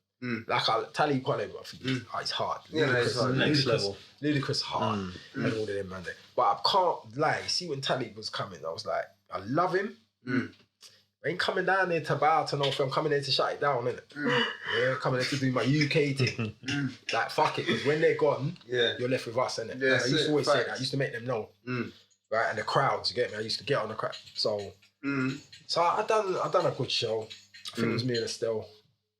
he on that show too? I don't know, but I know Still was definitely on that. Done a good show. And I was like, right, we flames it up. We set it. My man came in and just, like, Talib's just, bro, it's not, I'll find it hard to say that man was that much better, but he was that much, that you sick. No, of course he is. Yeah. It's different, man. He would have controlled everything. The stage, the crowd, the everything, man. And that's the thing. Every element. Yeah, it was there. He's got the music. He's got the delivery. He's got mad skills, experience. You know what I mean? Them man that do their thing, proper show, don't miss a word. Yeah, no, facts, definitely, 110%, man. Yeah. So, what sort of artists have you worked with? Still, obviously Big P, Fallacy, Black Twang, Roots Maneuver. Got an artist that I'm managing at the minute, Prolific Official, doing some stuff with her. That's new stuff you're getting into, so you're a manager now? Yes. Okay. Yes, and you've got an artist, what's her name? Prolific Official. On all social medias? On all social medias. You can follow her, make sure you check her out, man. She sounds dope, man. So, yeah, I've had her on a few shows. Yeah. The last couple of weeks since we come out of lockdown, and just been getting her out there about it. She was doing things before I took over, but she just had a single come out, and to be honest, I thought the single was so hard. And I didn't know what this record label were really doing. And I wasn't hearing it on One Extra, and I wasn't really like hearing it certain places, even though it was streaming pretty well and that. But I was like, what's going on for this? Like, so basically took it and got a bag of man to play it on One Extra. And then from then it's kind of snowballed, and other people's jumped on it. And then I started getting her some shows, and just trying to link her with artists like Omar and in that neo kind of soul thing. Same kind of field. Everyone expected me to come with a spitter.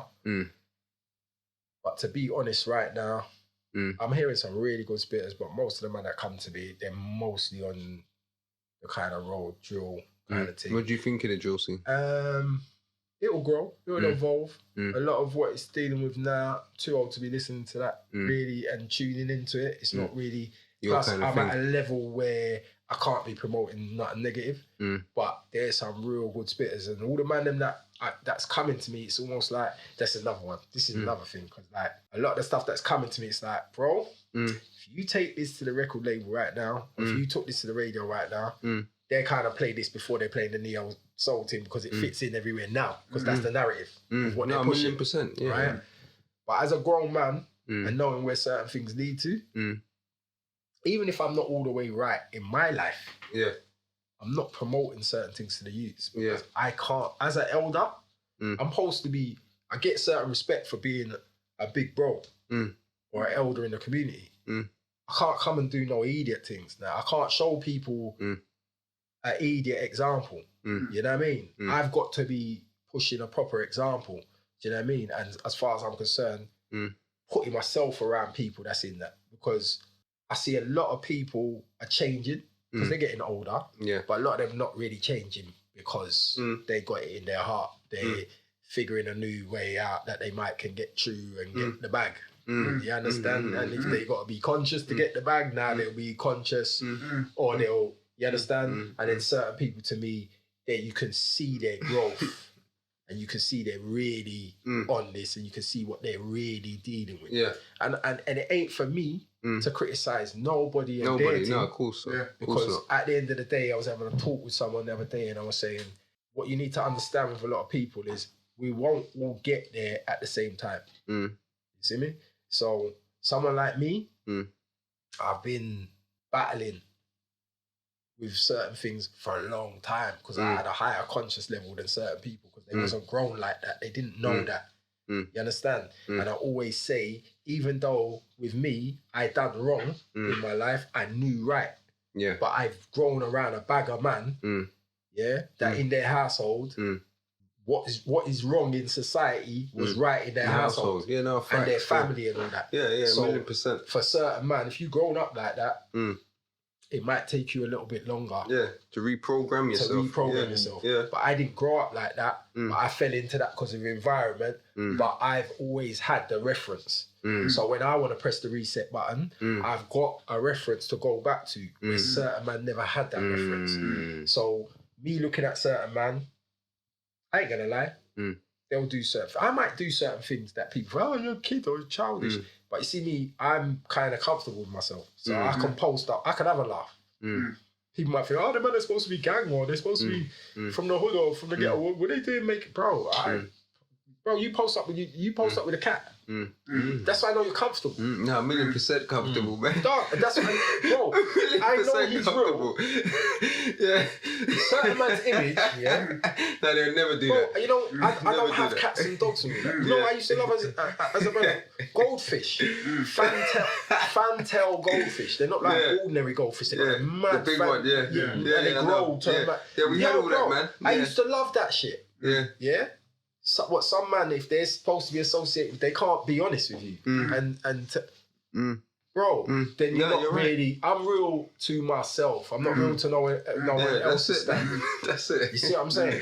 Like, we've all got our little quirks and all them things there, rare. Lucky I ain't got my cat here now, bruv. You know what I'm saying? Like it's, and I see certain people, and I'm like, it looks like you're kind of trying to act like you're a reform character, but when you're actually pushing, and when I really break it down, good luck to you, but I'm not really with that. You know what I mean? I was listening to my man today too. I caught a little bit of pound sterling. Okay, yeah. And there was a bit where pound sterling was talking about basically when you go through things in your life and then you end up in a certain situation, like you could be in a situation when the walls are closing in and but when you've gone through that situation and it arises again, you're stronger, you kind of know, say, I've been there. You've been there, yeah, of course. Right? And every time I listen to any, like, he's dropping jewels. No, he is. Big them up as well. The Winners Talking podcast, they are dropping jewels for them, definitely. He's dropping jewels, and I'm like, love that, bruv. I love that because just the way he's talking, he's 100% comfortable with what he's doing now. What he's doing, yeah. And facts, he's a real you. I know he's a real. I know his uncles and all that and whatnot. So he's always been a real one. Yeah, but I just like that. I like that. Comfortable, you're real. We're grown up. You're not trying to promote certain things, because I do believe the community is arse backwards right now. Yeah, like in terms of when I say that, I will explain myself. I will say, like, it's like a youth will have a job and be ashamed to tell you he's got a job, but be proud of trapping. See what I'm saying? Like, we're bigging up man who's done a 20 and come on the road and all that, but what about a man who's been holding it down or had a business for 20? Like, it's like they've got us arse backwards, glorifying.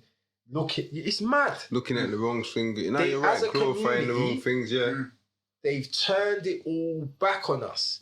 So you see, like, if it's anything to do with all these black clothing things that's coming out, yeah? There's a hell of black clothing things coming out now.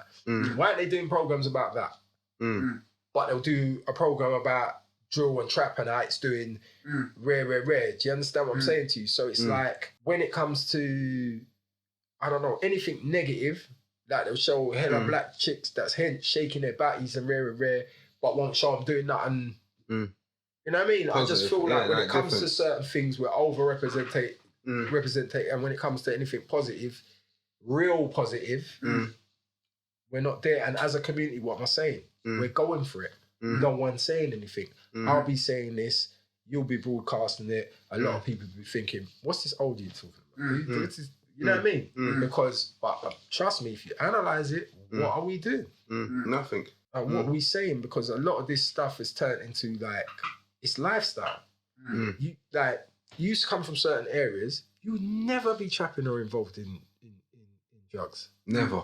You come from certain areas, like someone like me, before I really touched the strip, I've seen it from my bedroom window. You could work out, it was kind of like, you wasn't, you was either going to be a victim or you was going to be something else. And I know I worked out pretty early, I weren't going to be the victim. No way. You understand? And I'm saying that from my bedroom window. Yeah. Right? Yeah. But it was something like from my bedroom window, but eventually I had to go outside. Yeah.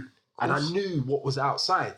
So I was building myself up for it. Some of these people, that's not your reality outside. Now, this is a fashion and a lifestyle.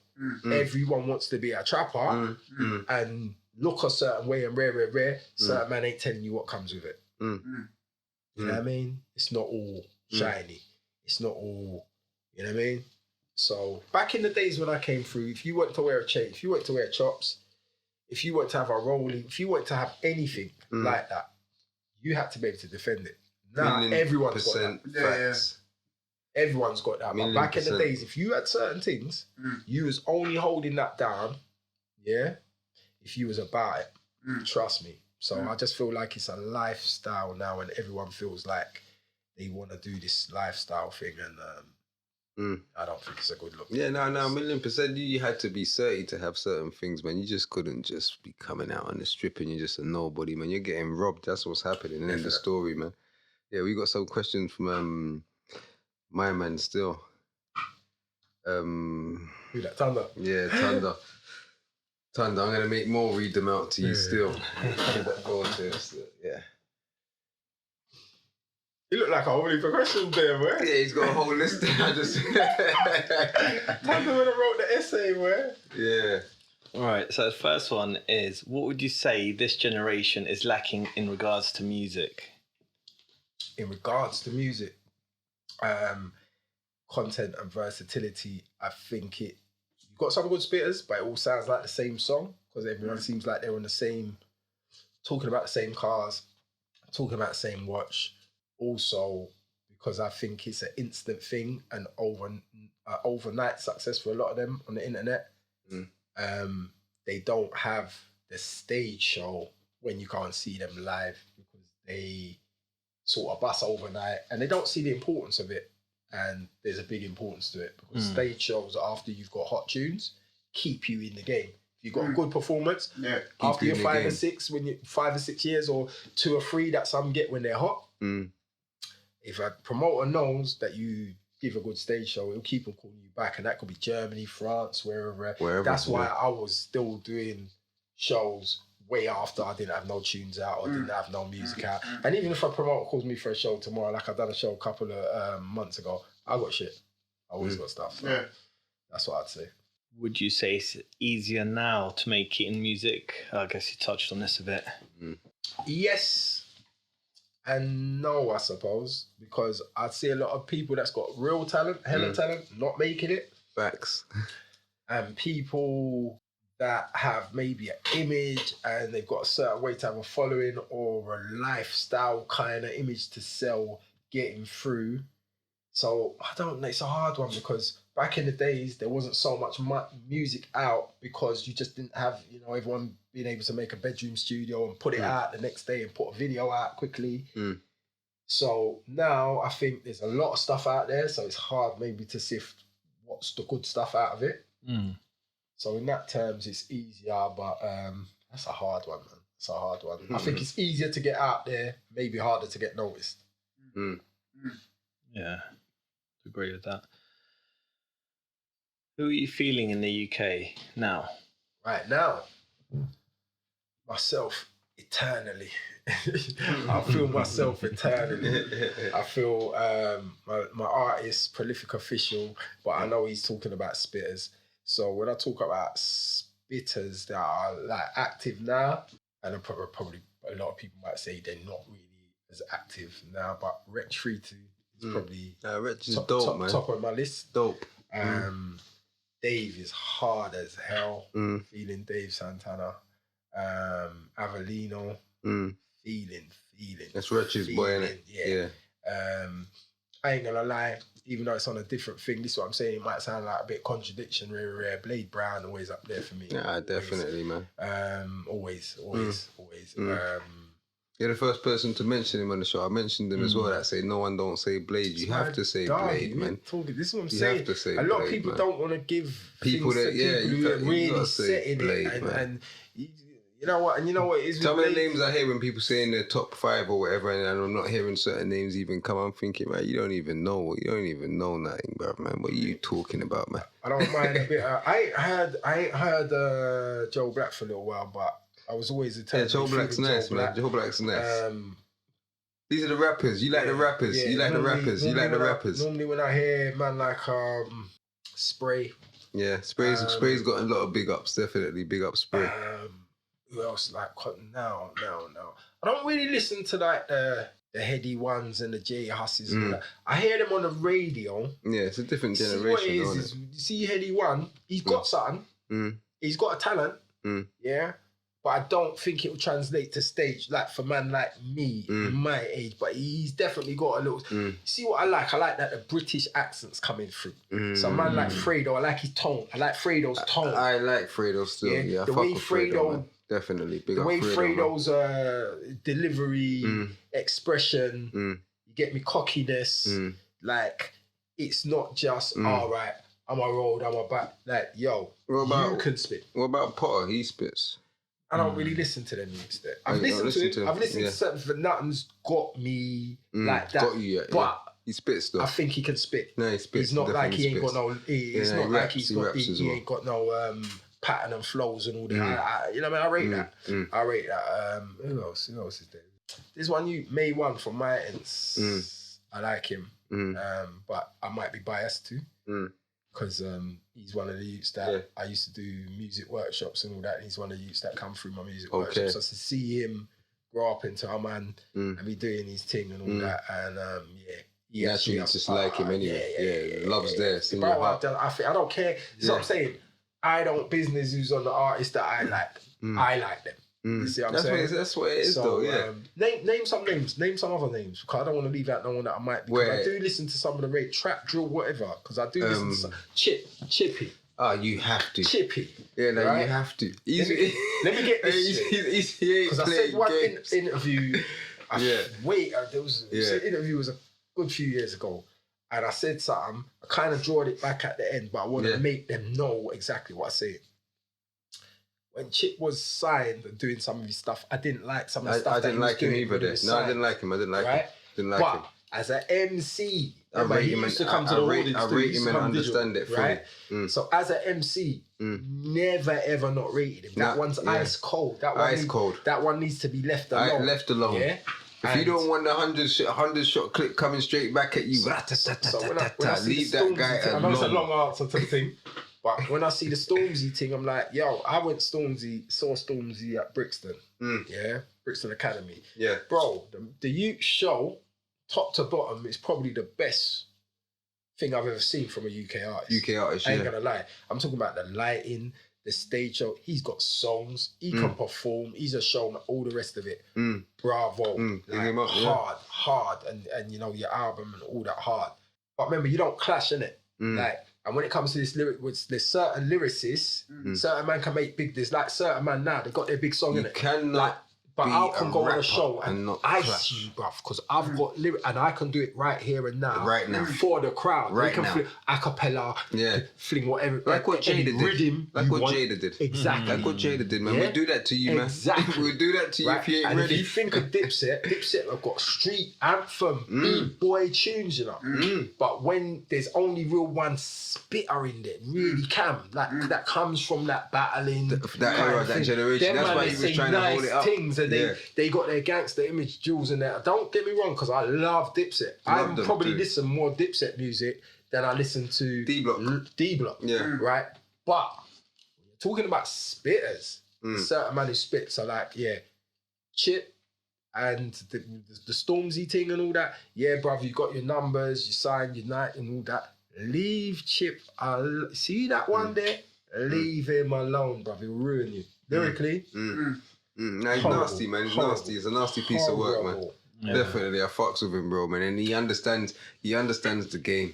Like, you know out of an MC and being a rapper, He draws him out every time he says don't call my like, name, bro, because I'm gonna fight it back. Especially if you're of someone of like stature. Kilmer's like saying, bro, are you on this peace thing or are you riding out? Are you riding on, man? Like that's all you have to say, kind of thing. Because Anyway, it's good though. I like that sort of stuff as long as it stays on wax. It's entertaining. It's good. This is entertainment, man. But the best thing for Homeboy to do is just continue with his music career and just don't worry about Chip. Yeah, don't worry about him, man. Good. Yeah, seriously, man. Yeah, is there any more on there? Yeah, there's a few more. Would you say before, like back in the day for your generation, you needed to have talent to make it, and nowadays a lot of the content isn't really that good? You know what? This you knows me too well. He knows the answer to that question because he basically answered it when he said it. Right. I don't think they're as talented as I don't think you need talent anymore. I think you need a following because no one is worried about good music. No one's dealing with good music if it doesn't have the numbers. You understand? So, but if it's got numbers and it's crap, right now, people are dealing with it. Like before, people wanted to know who had the hottest bars in the room. Yeah. Now there's one of those looks the best in the room. And who's got the most followers? That's it. It's a different, it's a total different thing. But it's always gonna boil down to who's got the hottest bars, because you can't come in a room full of like man who's spitting just looking good. You're gonna get shown up, and that's what happened to Dipset. I think what happens to you is when that's your armory, you get a certain time. Yeah, and it's only when the machine's behind you, and when that's gone, substance really rules, because substance is always gonna resonate. Facts, always, man. See, if a tune meant something to you in 99, really meant something. No, I'm not talking about no hype tune. You know, there's certain tunes that when you say you bang. Now. I say you, but now would you bang it? No, because it don't mean. But there's certain tunes from then that's a proper tune. Yeah. It still means something. Like them Bob Marley tune. I bang tunes from now there's enough tunes from little what I used to bang. I bang it now, man. I bang it now. There's certain things that you bang eternally. It's gonna meant something then. Yeah, it's gonna mean something now in the future. That's that music of substance that we're trying to make, man. And you know what? I'm saying that, right? I didn't even meet her. I was around her for years. Yeah. When I first got introduced to her, it was supposed to be like that, but it ended up not being like that. I knew her sister, Christine. And then one day she saying to me, we're just chilling. She's like, Skeme, did you do a tune called Turning? I said, how do you mean? Of course, that's one of my biggest tunes. You know what? I used to listen to that in uni. I just used to have that on repeat in uni. And like, that means something to that tune means something to her all now. And then when she realised she knows the guy who did it, and like anytime I see her, it's like, I don't know how you explain it, but when you got substance in your music, it means a lot of things to people. Of course it does, man. And when the people them see you, you know, after the hype done, and like, because certain things are hype, and a lot of people are gonna realise certain things are for a time, a 2-year time, a 3-year time, sometimes you might get a 5-year run, but subsistent, you know what I mean? When you're dealing with real stuff, it's always gonna be relevant. It's always gonna be real. Do we go about advice for the younger generation? No, we never done that. What words of advice? What words of advice would you give to the younger generation? Advice. I can't get my words out. I would say advice. I'd probably say be true to yourself. Yeah, because it's the only reference you've got, man. And practice your craft. Practice your art. You gotta practice your craft, man. Keep practicing, because practice makes better. See, this is what I'm saying. I want to be positive. You understand? So there's a lot of positive things, right, that's going on. So I see this Creps and Conan show the other day. I've actually seen it twice. I ain't seen it. Where they got these rappers. I don't normally watch these type of things because they're normally a letdown to me. Yeah. But I like the fact that we're progressing. Yes, and of course. Because it's them two, and I like Creps and Conan. I really like them. I think they're really good. I think they're a good example of like making credible music, but still going You know, mainstream and they're big in America. I hear that, you know what I mean? And I like that. But I think they've done it without selling out. Like, I listen to their music. Dizzy's big, but I don't listen to none of his big music. It's rubbish as fuck. Don't play in my community. Don't play where I go. So good luck to you, but don't play where I go. 1,000,000%, you're talking the truth. So I was listening to their thing and watching all the artists on there, and they had Gets come down as a special guest, and they had Dizzy on there as a special guest. And these artists were spitting to them, and at one stage, I think only 2 got through their whole bars. It's a 16, bro. It's a 16 bars. You know, when I spit one time, if I'm going to go and do a freestyle or something like that, you're probably going to get 64, 100 bars or something like that. Man. That's what, right? So that's how I see things, yeah? But I was like, oh, these youths are on TV, getting an opportunity on TV, you know? Terrestrial TV, you know, bro. This is free. The whole nation can watch you. You can build your back off of that. If you come off that TV show tomorrow and you are any good, even if you don't get through, your followers have gone up, everything. Bag of people supporting you, right? Man can't finish their bars, can't get through their bars, 16 bars without a mistake. And I was like, so you lot on TV, and I used to be going places where we're putting our money together and we're doing this in one take and all that. Not always, but more time, and a lot of people will know when I record. A lot of the time it's been done in one take. You get me? And I'm thinking, you lot got all the opportunities. The music that was underground music that we couldn't get played on radio, couldn't get on TV with is now overground music. It's pop music. It sells units. Companies are putting money into it. You're on TV. You were Crips and Conan, and Dizzy's there, Gets is there, mad spitter, Gets. Yeah, no, definitely. Mad respect. Definitely. As a million percent. And you lot can't finish your bars. It's appalling, man. My lot, my time coming through, bro. People then would have been there like hungry dogs, and everyone would have been spitting their thing for that sort of shit there, man. Getting their thing off. No one would have been wasting that opportunity, man. Yeah, you get here's something that I just thought of. So back in the days, we didn't have social media. So you liked something, you do it, you practice it. You had that time to practice. Do you think it's because social media, they're on their phones 24/7? It could be that, and it could be like we were not instant people. I don't have a lot of patience. I've had to grow up and grow into having patience. That virtue's not right. But with music, I knew I had to have patience. There's certain things. If I wrote a lyrics today, I don't expect to be out there on stage tomorrow and be famous. That's not how the world works. You learn, you start something. Like with these youths, I say to them, so you get the new FIFA, you get the new game or whatever. When you first get it, you're not good at it. Then what do? You practice. You go said those exact same words to my nephew 2 days ago. Right? And then you think, but we grow in a time where it's like that. You plant a flower, the seed. It's not coming up tomorrow. Then this little shoot thing comes up. Boom, boom, boom. By August, you got it's colours, it's bloom, it's a madness. That's how life is. And life is not changing because of computers. Like you're a youth, you grow, you're a baby, you're not a toddler tomorrow and then a teenager the next week. You grow and you stages. There's stages. And when you to grow life. and learn the stage, and everything stages, and so is music. But what they've done is they've made it an overnight thing now. So these youths expect everything.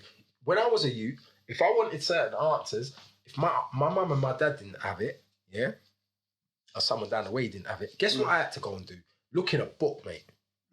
Or go to a library or a dictionary or something.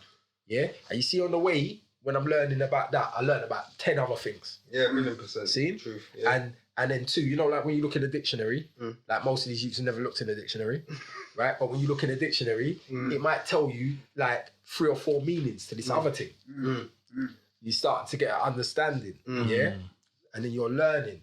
But that's why a lot of youths now, there's a lot more youths being diagnosed ADHD and they're making up things now. They're this, he's that, he's very, very rare. You know what it is? Bullshit, man. You know what it is? You're giving your youth a computer and an iPad before they go to school. Yeah? These youths start ramping with this stuff before they go to school. When they're pressing the screen and all that, yeah? it's giving them instant things. Yeah. If they want something, it's coming instantly. Right? Then you send them into school. And school ain't really changed as much as maybe it needs to. Yeah. Right? Because you still go in a room, some dude talking to you for how long? Yeah? Then wants you to go and do something else, and then you got to come up with the answer. That's not how they're programmed. Everything's instant. So if it's not instant and instant results, a lot of them cannot understand it. Is it their fault? No. Who gave them the technology? Elder people. What they didn't have, when they do something, cause and effect. When you do something, or what you call it, when you plan for something, when you got risk assessment. All these companies, when they're doing something, when they're giving kids phones too young, they know what they're doing. They know what it's going to do. So like I said with these youths, a lot of them, we could sit down and criticize them, but you got to understand what they've been given to work with. And a lot of what they've been given to work with is a fuck up. It's mad. It's actually mad. You go into the room now, everything's instant for you, but you got to sit down and wait for this person to come to stretch out this answer for an hour. They didn't grow like that. They, at certain points, they haven't grown like that before they got into school. So for me, school's too slow for them right now. School needs to, every industry needs to either adapt to their clients or whatever. So they need to do something with this new society because they don't learn like us, right? Do you think the youths of now use their brain? Like, that's why half of them can't remember their lyrics. Why would they need to remember their lyrics? They don't need to remember anything. It's on their phone. I used to write in a book, memorize it, then go to my thing. You understand? It's just like, even with me, when I grew up, my first mobile phone, this is how old I am, it didn't have a phone book on it, a memory. It didn't store any numbers. Or maybe it stored 10 or something like that. 10, right? So before that, was I storing any numbers in anything? I was storing numbers in my brain. How much numbers did I have in my brain? I could call all of my brethrens off of memory. Because so where you stop using your memory to hold phone numbers, this, that, and you're using it on a device, that memory's not using no more. Yeah, your brain's not working. These youths are not using half of their brain because their phone and a computer can do enough of it. So when it comes to learning, they don't learn and remember, like, man like me, I didn't learn spelling from phonics and all that. After a certain time, I knew words off sight from memory. I didn't need to spell it out because I know what it is. When you got predictive text, rare tear, and you've never actually spelt that word, but you just know it when you see it, you don't know how to spell it. When you're left like that, you can't, your brain's not working how, you don't learn how we was learning. You understand? Like when they've changed how they teach maths, I can do maths the way my daughter does maths, the way I do maths, the way my mum used to do maths. Because they change things. Yeah? And I realise with maths, I like maths. Because I realise with it, there's no wrong way to do maths, there's just the right answer. Right? And maths has got a lot to do with life. I'm not even getting into it. Yeah, it has. If you know about... $1,000,000%. said that today. If you know about numbers, sequences and certain things, even if you don't know about it deep, but if you just see certain things and just see how a lot of things around you are built, you realise that means a lot. And if you're not using your brain, I think we've got superpowers. Like, remember they say we're not using half of our brain, right? And then you've got certain geniuses amongst us, and even them are not using all their brain. So there's a lot of untapped stuff in your brain, and I do believe we're not using our brains anymore. I think they're doing it on purpose. So what it's doing, making us do, because we're not using it so much, we stop questioning certain things so much, we stop coming with such intelligent people, and there's just, all right, you do this, you do that. Like I said, there's no morals anymore, and it's just turned into a different thing. I do. And I think it's like part of this new world order, to be honest. And I think that's exactly what unfolded in your face right and now. Still, people that was talking about it for years and years, it's happening, they're not saying nothing. And I'm like, okay, I can just maintain myself. I can't. Back in the days, I used to try and talk for us. But you don't get a lot of backing. Like when you're talking for everyone to make everything better, and people are locking doors on you, and your pitney ain't getting fed, and no one's there to help you. So I just kind of not saying that I will keep certain things to myself, but you have to know how to. you have to know what you're saying. You have to know, bro. You know what I mean? I'm not out here like I'm not talking to the world. You know what I mean? You never know who's looking. Where I used to talk certain things back in the day, I've been targeted by BNP and all them things there and them kind of things because they know we was talking certain ways. You understand? So this thing's serious out here. Yeah, it's 1,000,000% serious. Definitely, man. No joke. Last one. I'm just trying to make sense of it in my head. What would you want your legacy to be, or what would you most want to be remembered for once you're gone? Wow. I say something simple like being myself, but that's not really it. I think with me, I saw my old man get buried, and I think that's when I realised about legacy. Yeah. And like I said, my old man was a militant person. My old man was a person that tried to help a lot of people and did. And when he died, his funeral made me kind of realise what your life is, sort of. Like, that's your last day. And, you know, like a lot of people that come out and celebrate your last day and talk. When I saw my dad weren't on MC. Weren't a gangster. He was a militant brother, and he helped a lot of people, but he was a brother you just didn't play with, like you understand? Like my brother just say your dad was a gangster, he was a G, but they don't mean it like he was out there doing it. They mean like he taught us bare things. He was around, he done, you understand?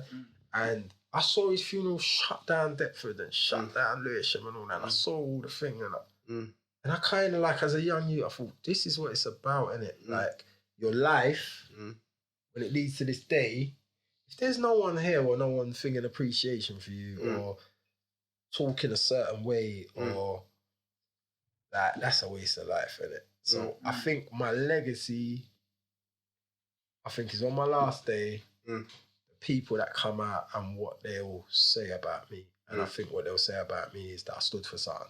You understand? And I was real to myself. Not a real one as everyone is a real one. Real to myself. Yourself, yeah, no, of course. And when you call my name, you know what I think too? When you call my name in the music business, you have to call other people's name because I've been part of certain other, and I want to be part of other. You understand? Even like a lot of people don't mention me in their things, but doesn't matter. I'm still part of their history. Do you understand? And when a lot of people who are you're respected in the game, right? I believe, yeah, of course you are. Right? You're respected in the game. Judges respected in the game. There's a lot of people, Blades respected in the game. There's a lot of people that's respected in the game. I believe I'm respected in the game to a certain extent, right? But you see, when the other ones, to me, that matter, yeah, have that opinion of me, and I'm not showing out for no one. I don't do that, right?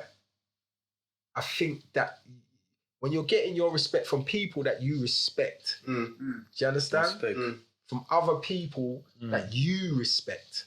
Yeah, that's big, man. It's big. That's big, when my idols, see that when Smiley Culture is one of my, I sit down as a man and tell you I've got man that's idols. You understand? Cause I don't feel no way. Levi, Smiley Culture, them kind of people. Top Cat, Tenor-Fly. Tenor-Fly, yeah. And when them man live around the corner from man. Right. You see him all the time walking up and down chatting lyrics, Tenor-Fly. And when them man they seen, look, so I'm coming off the back of them man. My levels is off of them man because I don't think no one's taking the levels higher than them man. Right? And when they see me as a youth, any one of them that heard me spit, when they heard me spit, ears pricked. When Smiley didn't even hear me spit in person, he heard me on a cassette or a CD, and he was reading his Financial Times or whatever he was reading. But like I said, the man that was a G in a different way. You understand? He was reading whatever he was, Guardian, Financial Times, something like that, Observer, something like that. Yeah? And pricked up and said, yo, how old is? And then the man said, it's him. It's like, yo. So when I get that from spitters, you know how much spitters come and bow and salute to me? Like give me up when they see me live. So that's what I do, innit? And that's what I came back doing. So for me, that's a great respect. And I get respect from lots of people that certain people see, oh, raw, that's your friend, but they've got a blue tick, but ain't he an actor, ain't he a footballer? He's a human being, bro. That's it, that's He's what from they- the block, Human just being like first. me and you. Yeah, that's what they don't understand, Right? bro. Because I didn't know about this blue tick thing. I didn't know what it meant. A girl come said to me, but you ain't got that many followers. But the people that follow you, they're quite influential. You got a lot of blue. I said, what, people sit down and watch? Yeah, Then they I do. started going through my thing and realised, okay, because I don't even like the term followers. I see you're my friend. So if you're doing something, I follow you. I prefer like you're my friend. Followers, who we out here? Jesus Christ? Yeah, that man's Moses. Gods or anything like that. and He's a people like that piper. have followers. Yeah. Skeme don't have followers. Skeme have friends and Supporters. and, supporters Yeah. and acquaintances, because not everyone's my friend. Yeah, of course. Let's not get Yeah. twisted. Yeah. Acquaintances, people I know the whole world. Not everyone's my friend. You see me with 1,000,000%. certain people. If I like you and I've got a love for you, I'll always show you that. If you've done something, you know what? Even if I don't like you as a person, if you've got a talent and I rate your talent, anytime I see you from England, anytime I see, I'm gonna give it up to you. Yeah. You know what I mean? But we need to done all this followers, putting people on pedestals. They're normal people. We're all normal. None of us ain't special. We might grow and do special things, but we've all got that same chance. And that's the way I see things, bro. So what could we expect any new music from you? I've got some new stuff That's that's been good. recorded. I'm just in a phase where I don't like saying stuff unless I've got Yeah. a direct date and Date that, and but I've got, you know what, with me, to be fair, like, I never stopped doing music. How do I say it? Like, I stopped doing music. Music never stopped doing me. Since I stopped doing music, I've always had people trying to get me back into it, production companies. I was doing things abroad and stuff like that because I was like, I like the flyouts in it. But I wasn't into the running up and down in England no more and the way I see certain things. But yeah, all that stuff should be getting mixed and mastered soon. And depending on the production company and what they're doing, we should see some Skeme stuff out. But it's like, it's all kind of like real grown up music. Yeah, that's how it's supposed to be though. On a level. We need jewels in it, man. We can't be I mean? listening. Grown men can't be listening to kids. There's nothing wrong with that. We can be listening to it, whatever, good time, whatever. But we can't be getting our message and A lot of it's inspiration a little from bit it. controversial in terms of some of my people and some of my brethren and some of the way where I come from. Some of them ain't gonna like what I'm saying. I'm calling a spade, innit? Like, But we need that, man. I'm talking certain things, like I'm talking about county lines and things like that. And to be honest, bruv, Reggie, that's been going on for years. Going on for my generation. But we wasn't sending youths. No, We wasn't grooming no one. no. That's Course human not. trafficking as far as I'm That's a joke thing, bro. yeah. Man. That's modern day slavery and all them things there.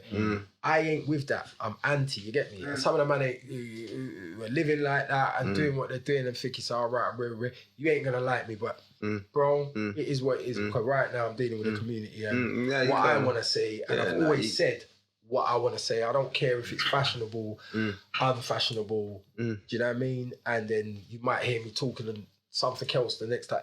You understand? I do what I do. I'm not like one of them people, everything's going to be conscious, but that's where I kind of am with it, you know what I mean? That's where my music is going to be. I'm looking forward to hear it, man. And where would you like to see yourself in the next 5 years?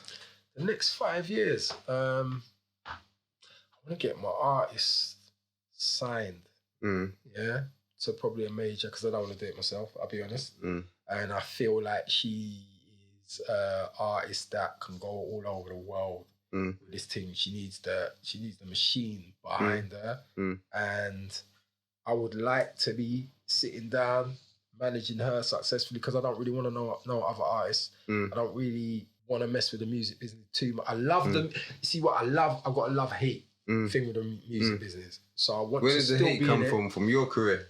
Nah, it's just always been like, I just don't think it does right. It's a dirty game, man. It's a dirty game. You have so much people ripping off good art. You know, like all these artists from back in yesteryear who signed things, some idiot deals because they didn't know. It's just like some real little shiesty thing. Just make sure you get acquainted and patterned up with a good lawyer, music lawyer, and then you'll be alright. So, but I love music. Yeah. Do you see what I'm saying? But I don't like the industry. Yeah, that's why you get the lawyer. That's why you get the music lawyer. So I want to be in that, and also I want to build my mentoring company. So the next 5 years, I want to have it a certain way. I want to have it dealing with a lot of schools and colleges, because the thing is with me is I want young people to be able to get a certain level of thing that they can't pay for and their parents can't pay for. So I want the organizations to be paying it. But me personally, what I want to do and provide to them, I'm not taking no shorts. I don't want no idiot money, because you see, some of the people doing the best things in society are doing them as volunteers. No, facts. Like a lot of mentors, they're proper, they're doing the service, but they're doing it as volunteers. But they're doing a real good job. Why is certain CEOs who's sitting down in their office not doing much, getting so much money? And so, whatever I do, like, I want to get paid for doing it, to be honest. You understand? But I want my company to do what I'm doing, but I don't want people to have to pay it out of their pocket. I've got a lot of people coming to me wanting me to mentor their young people, but I don't want them coming out of their pocket. I want someone else paying for it. Yeah. You understand? Government paying for it, basically. I want them paying for it. There's lots of... Because I've gone and got trained too. I've went and done certain things. So like motivational speaking and certain things. I took my time out and I've done certain things. Even though I know I could do it anyway, because it was just stuff I was operating on anyway. Visualization. I did that as a youth. I didn't even know what it was. I did that from the catalogs. You know, when you're broke, you just look at shit. I used to look at shit. I'm getting that. Getting that. I don't know how I'm getting it. I'm getting that. You got it in it. Yeah, put it on the wall certain times. I got that shit. You know what I mean? Yeah, that's how it goes. So, you know, there's certain things, tactics, visualization. Like, there's certain things that, you know, the upper half of society have access to. They're easy things. We're not telling certain people down. You know what I mean? And I want people coming through the same circumstances as me to have every, I don't know, advantage. You get me? Because some of the stuff, wisdom, some of the stuff, knowledge, it don't cost money for you to tell people. But you just need the right person talking to you at the right time in your life sometime, and it can change. So that's what I want to be doing in the next 10 years. And I want to be known for that. And in the next 5 or 10 years or whatever, when a lot of people talk about my name, I'd like it to always be in a positive thing, because I know it's like, you ever realise it's hard to get away from... You could do a million positive things and people still want to talk to you. About the bad things. Them man, and I'm like, huh? How old are you? You remember that? Someone told you that, because man ain't even been on that for a minute. You see what I'm saying? So I would like that. That's what I would like. Nah, I appreciate it. I respect it, man. Sorry for the long answers, boy. Nah, that's cool, bro, man. That's cool, bro. So we appreciate you coming down, man. That's another episode of 3Smoke wrapped up. Big up Skeme for coming down. Legendary guest in the building, you know what I'm saying? Look out for his new artist. Her name is Prolific Official. Prolific Official. You can check her out on all the socials and that. Make sure you're following her and that. And yeah, we're looking forward to the new music. Yeah. That's it, man. When the new music comes, I'll be coming through, brother. I'll be letting you know what's going on. All right, so we saying a part 2, yeah? Might have to be. Oh yeah, we're gonna have to anyway, because with Big P. See it there. Yeah, so there has to be that anyway. Yeah. I'll let him talk, because he's got a story. Yeah, definitely. Mate. You can just you're there anyway, man. But he's got a story that needs to be told. So. Yeah. Yeah, definitely. You're there. Now, I appreciate you for coming down, big bro, man. Love, man. It's all love. It's all love. It's all love. That's another episode of 3Smoke. 3Smoke. Wrapped up. I am your host, Millie Wayne. Big up Mo, the co-host. Big up Spoon. Big up Jabba Jones. Away at the moment. You know already. We're out. Tell him I'm straight, I'm talking things. Tell him I'm straight, we talking things on things on things on things. With my bands. Don't need new friends. Can't see no lands. Yeah, bitch, we screaming out. 3Smoke, we giving out.